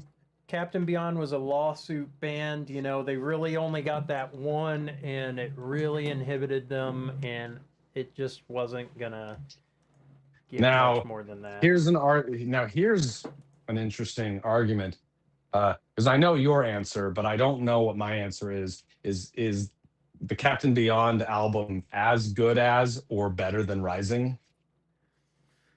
I think Rising I think Rising has more strong moments of individual members of the band. Captain Beyond is very dense with riffs, and it's very, very solid. It's very solid. Right, Rising is Rising kind of like has Stargazer. uniqueness. Yeah, it has It has Stargazer. There is a uniqueness to Rising that Captain Beyond doesn't really have. It's kind of like, oh, that's just everybody putting in their stuff, and but it's not like a. It's really strong fundamentals, really strong meat and potatoes. Rising is like only Dio, only Richie, only Tony Carey, like Keyboard guy, Cozy keyboard Pal. guy, Cozy Pal. Like it's Like- just a special sound. That's kind of what I think. So like in terms of just like uniqueness, I think Rising wins out on that. But god damn, Raging River of Fear. I think is that's so cool. Well, I think that Stargazer to me, because like, okay, Black Sabbath, oh, it's the birth of heavy metal. And then I'm sure that you've heard this a million times. I'm sure that you've heard some nerd being like, actually, if you think about it, Helter Skelter by the Beatles is a heavy metal song. You go, no, it's Yeah. not. Oh, well, if you think about it, Jimi Hendrix was Yeah, heavy yeah, metal. yeah. Yeah. No, Black Sabbath, what the difference is Corn that Pop Shapoppy did it first in Sure. 1942. Black Sabbath, first heavy metal band, great, but it's harder to see the link between what Sabbath was doing and how heavy metal progressed with like Iron Maiden, Judas Priest, new wave of British heavy metal. It's like it's kind of hard to see where it went from sludgy heroin Vietnam War doom metal that Sabbath was doing to Judas Priest. And I think that Stargazer is like when heavy metal became heavy metal, not just Sabbath being Sabbath. Mm-hmm. Because, there's, critics like, oh, well, Led Zeppelin was heavy metal. And you're like, yeah, I think Hard like, rock, I would say. Yeah. but you can hear in the Immigrant Song, you can hear, oh, that's the beginning of heavy metal. You can hear it starting to happen in Song by Song. In Blue Oyster Cult, in Seven Screaming Disbusters, you can hear, oh, that's the beginning of heavy metal. It's starting to come out. But then they go back into rock and roll. Yeah. And that's and Rainbow did that too. They made Stargazer, they created epic heavy metal, and then they immediately went straight back into doing hard rock. I wonder how much of this was like label pressure versus like Richie or Dio kind of like second guessing. I think it's just what happened. I don't think it was. I don't think it was on purpose. I think they just wrote what they were going to write, mm-hmm. and it happened by accident. Yeah. I don't think anybody's like, don't do a Stargazer again. Yeah. Because it's the same thing. Like another great example, like Sabbath, for as many things as they did. When you listen to like Symptom of the Universe, that sounds like a completely different sort of heavy than Sabbath had been doing before. Like it just sounds like, oh, this is the beginning of like speed metal. It's happening. Yeah. So I think that Rainbow Rising is like the ultimate proto metal record. Everything else is fine, but it's backwards hard rock, and that's fine. I like a lot of backwards hard rock, but there are countless bands who do it better, whether or not they are a more famous band or if they are a much, much less famous band, like all of the random one-hit YouTube wonders that people are finding now and that are like finally getting recognized. I love a lot of those albums, and I think that they're better than a lot of the more mainstream stuff. But it sounds like to me, Rainbow was a working band playing working man music, and let's get out there and have some songs to tour. Yeah, let's fill up our set. Let's let's just get a verse and a chorus together, and Yeah, so I respect it. That's why I don't hate on it, but I don't think that they are one of the great. It's not inspiring Yeah, They're not one of the great rock and roll stories. yeah, to me it's like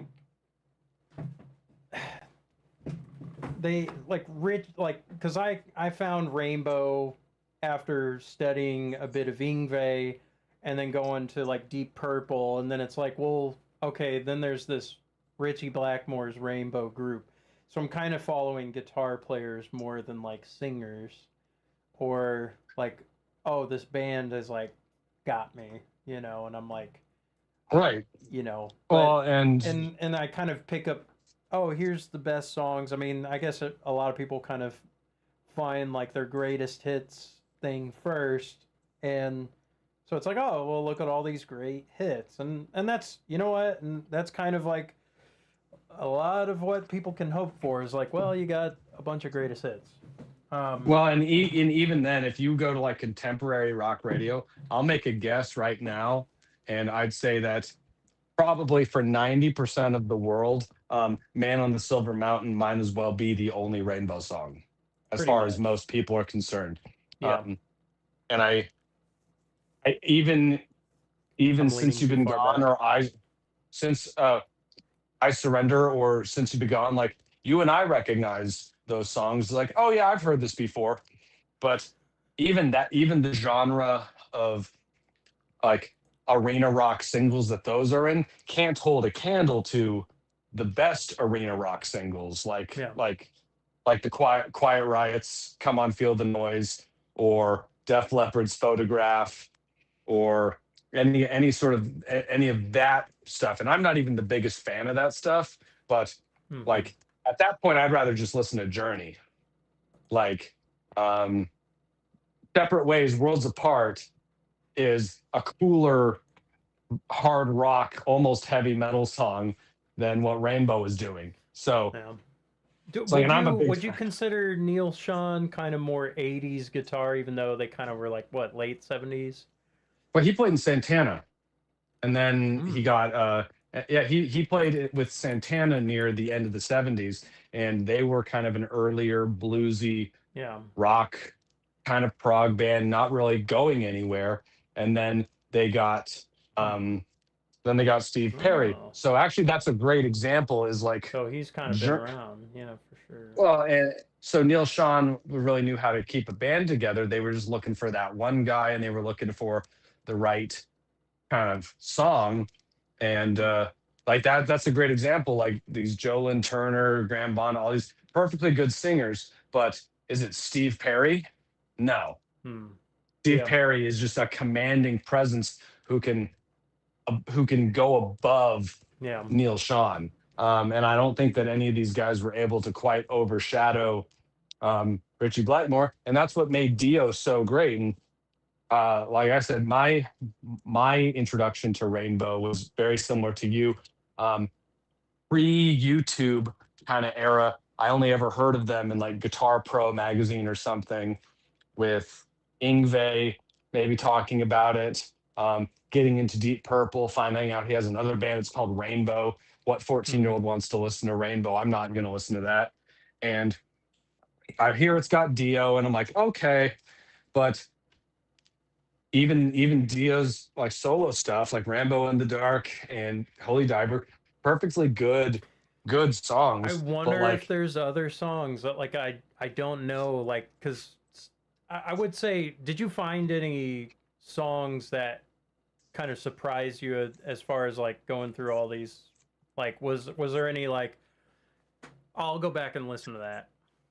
there was stuff that I thought that I would go, okay, this is pretty good, and I'll go back and listen to it. But like "Lost in Hollywood," I think Light in the um, Black, that's one. well, and I knew that one to begin with, but I don't think that there's a single one of these songs that has like outside of "Rising," nothing has broken into like my regular rotation. Yeah. Um, maybe maybe the song "Long Live Rock and Roll," uh, but even then, it's not like Yeah. when I There's a found couple. Captain I when think I I found found a Captain couple. Beyond. When I found Captain Beyond, I was like, oh, this is what I've been searching for. When I found Leaf Hound, I was like, oh, this is what I've been searching for. And I'm always on the lookout. Or like the first time I ever heard camel, like, oh, this is what I've been, or cactus, Yeah. like, oh, this is what I've been looking for. This is really cool and kind of weird and underground.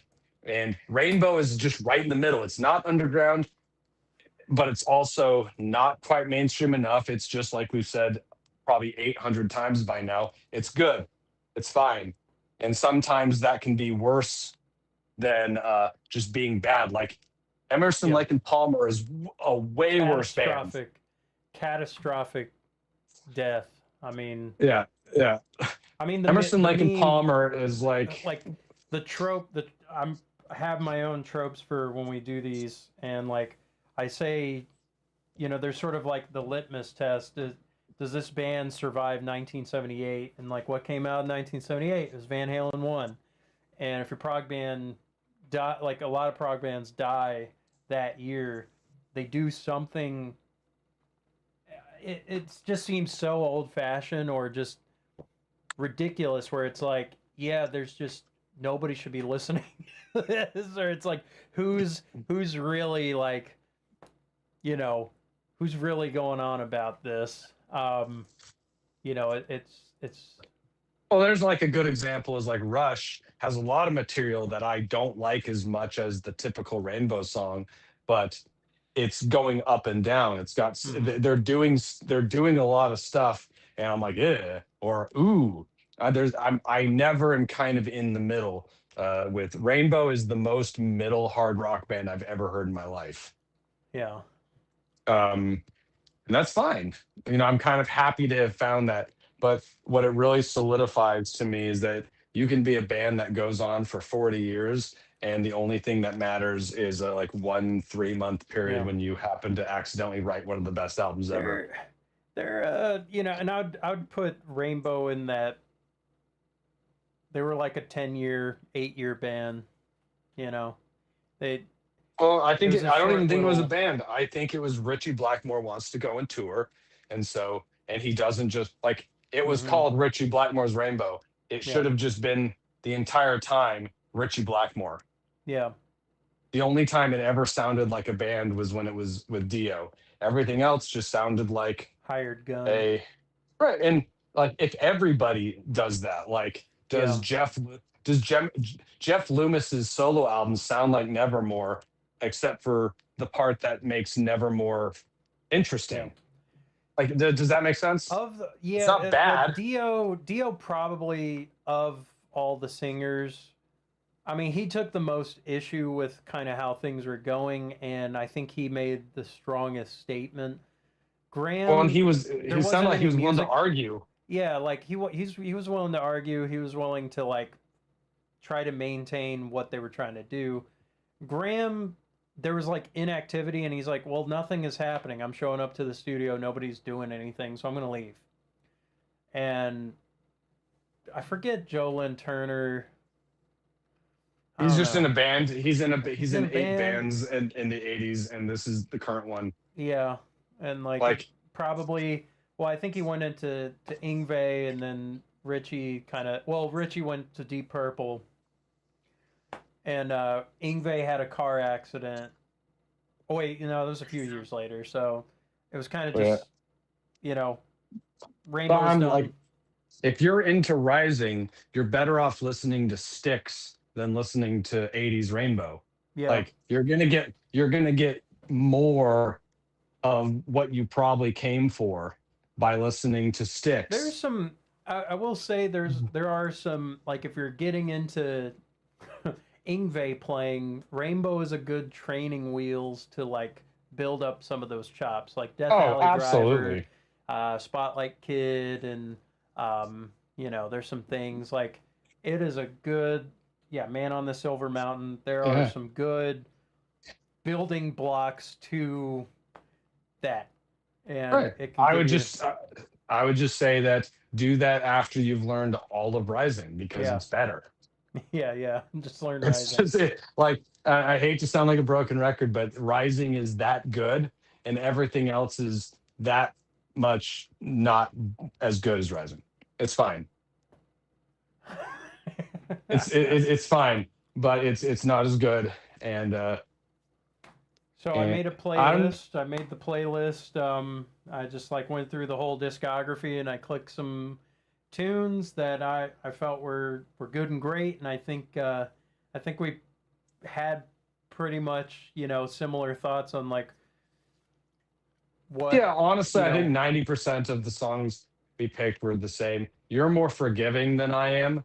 Um, Well, and but that's because I like I gotta you like the band more than I do. I gotta stretch out content. Yeah. Yeah, you like to, I gotta well, play live streams. it'd be like if you were saying like, Jason, what would your Metallica playlist like a greatest hits be? I'd go, oh, the album Ride the Ride the Lightning. Lightning. That's it. Yeah. It would just be the album. Yeah, Oh, well, what about you're Master of looking. Puppets? Oh, well, we could listen to the album Master of Puppets too. Yeah, you're looking for the best. I'm an album guy. I yeah, It depends. It's like, I want some riffs. I want some kind of interesting thing that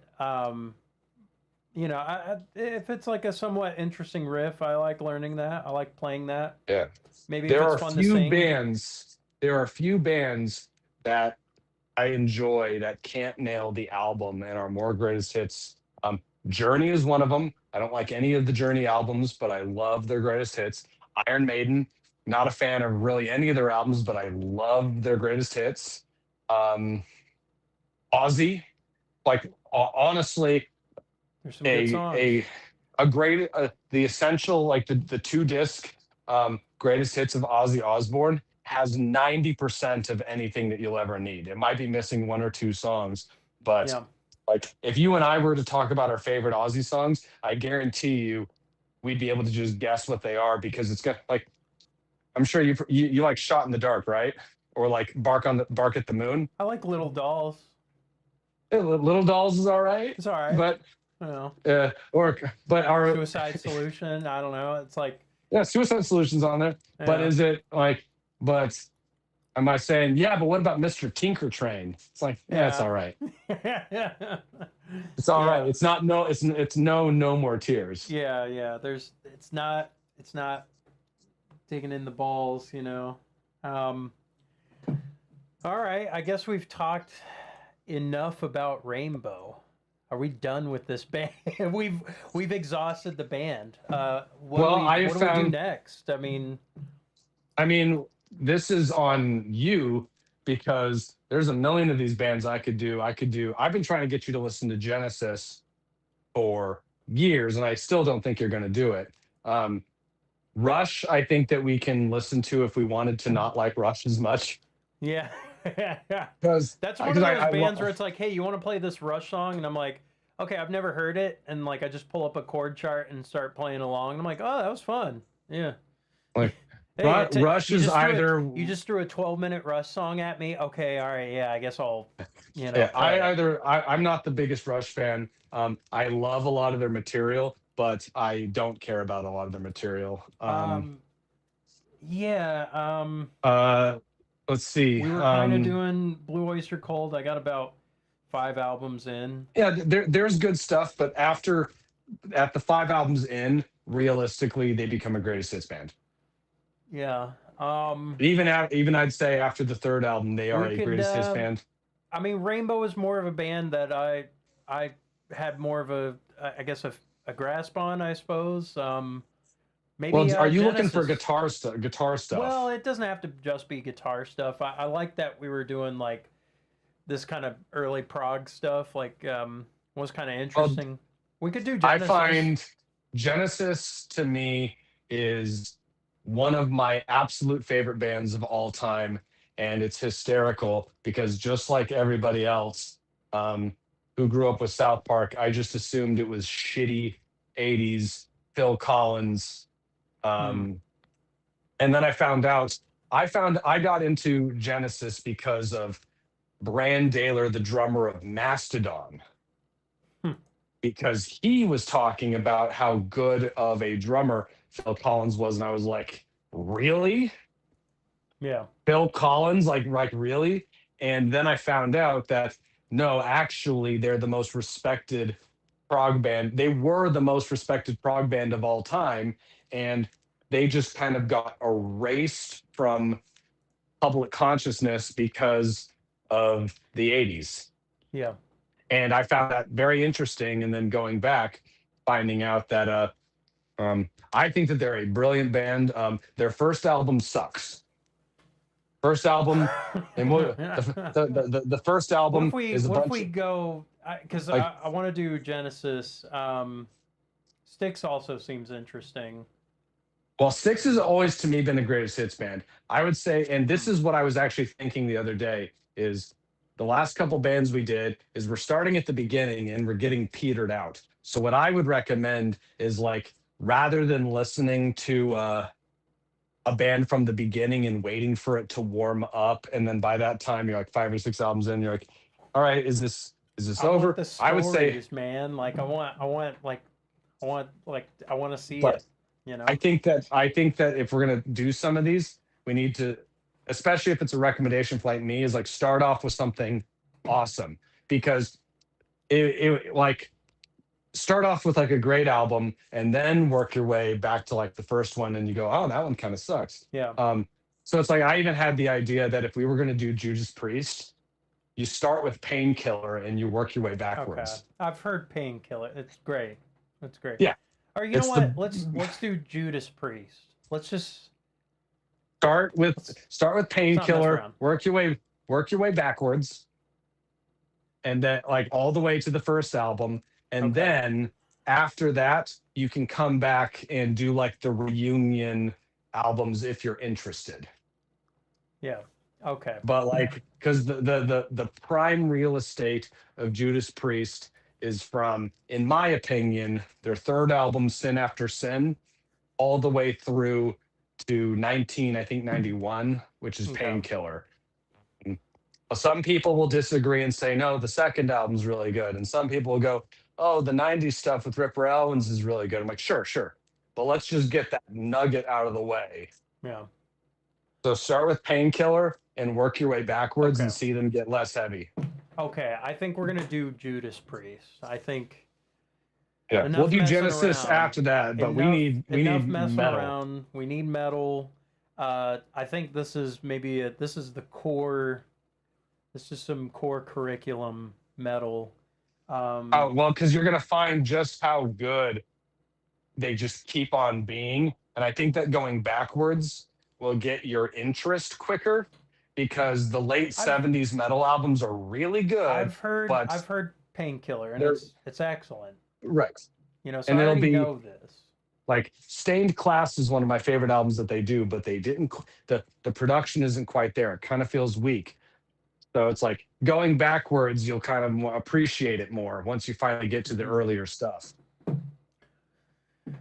Okay, well, A lot to listen to, but it's not that bad. Like it's nothing is really that.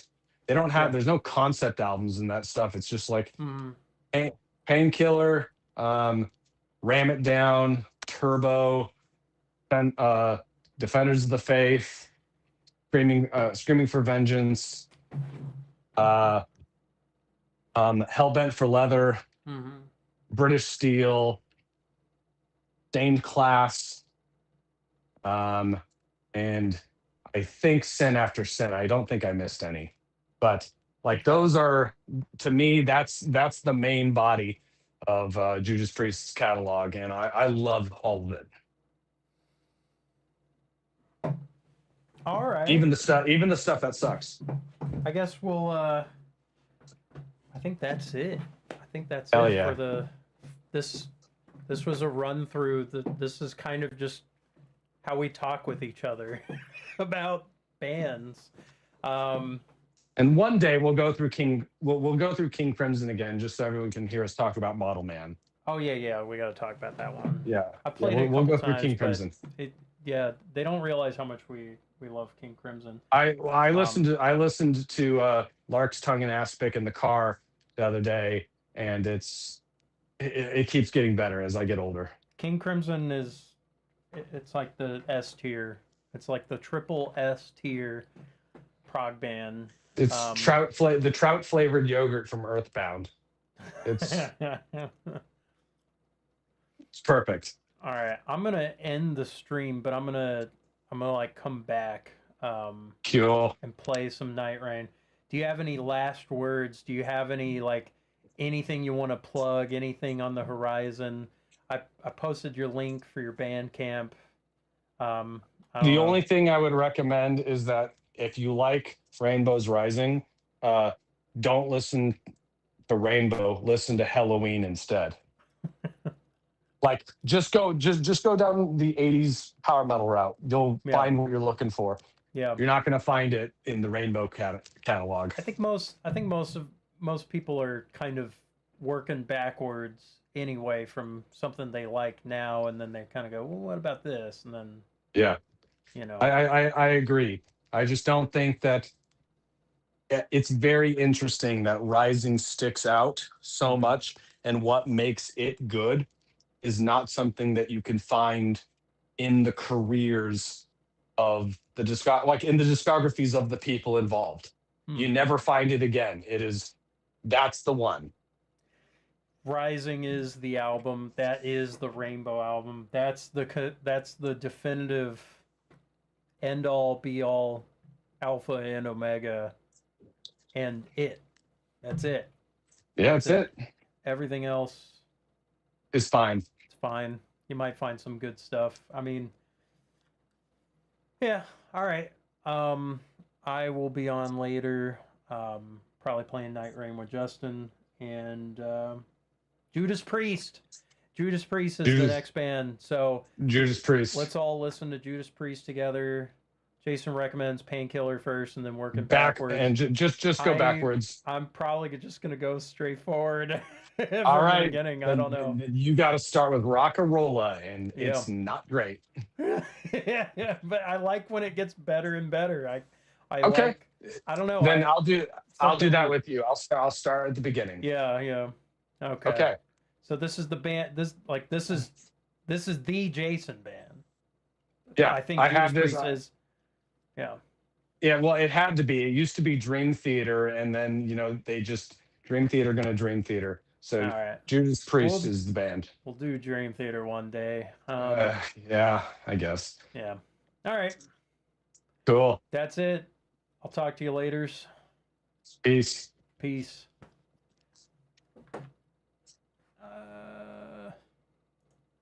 That's it. Okay.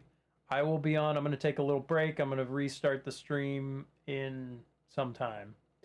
So, yes, David the Shredder, Cappy Weird, Maria, Izana Akane. Yeah, cool. All right. Peace, everyone. Judas Priest.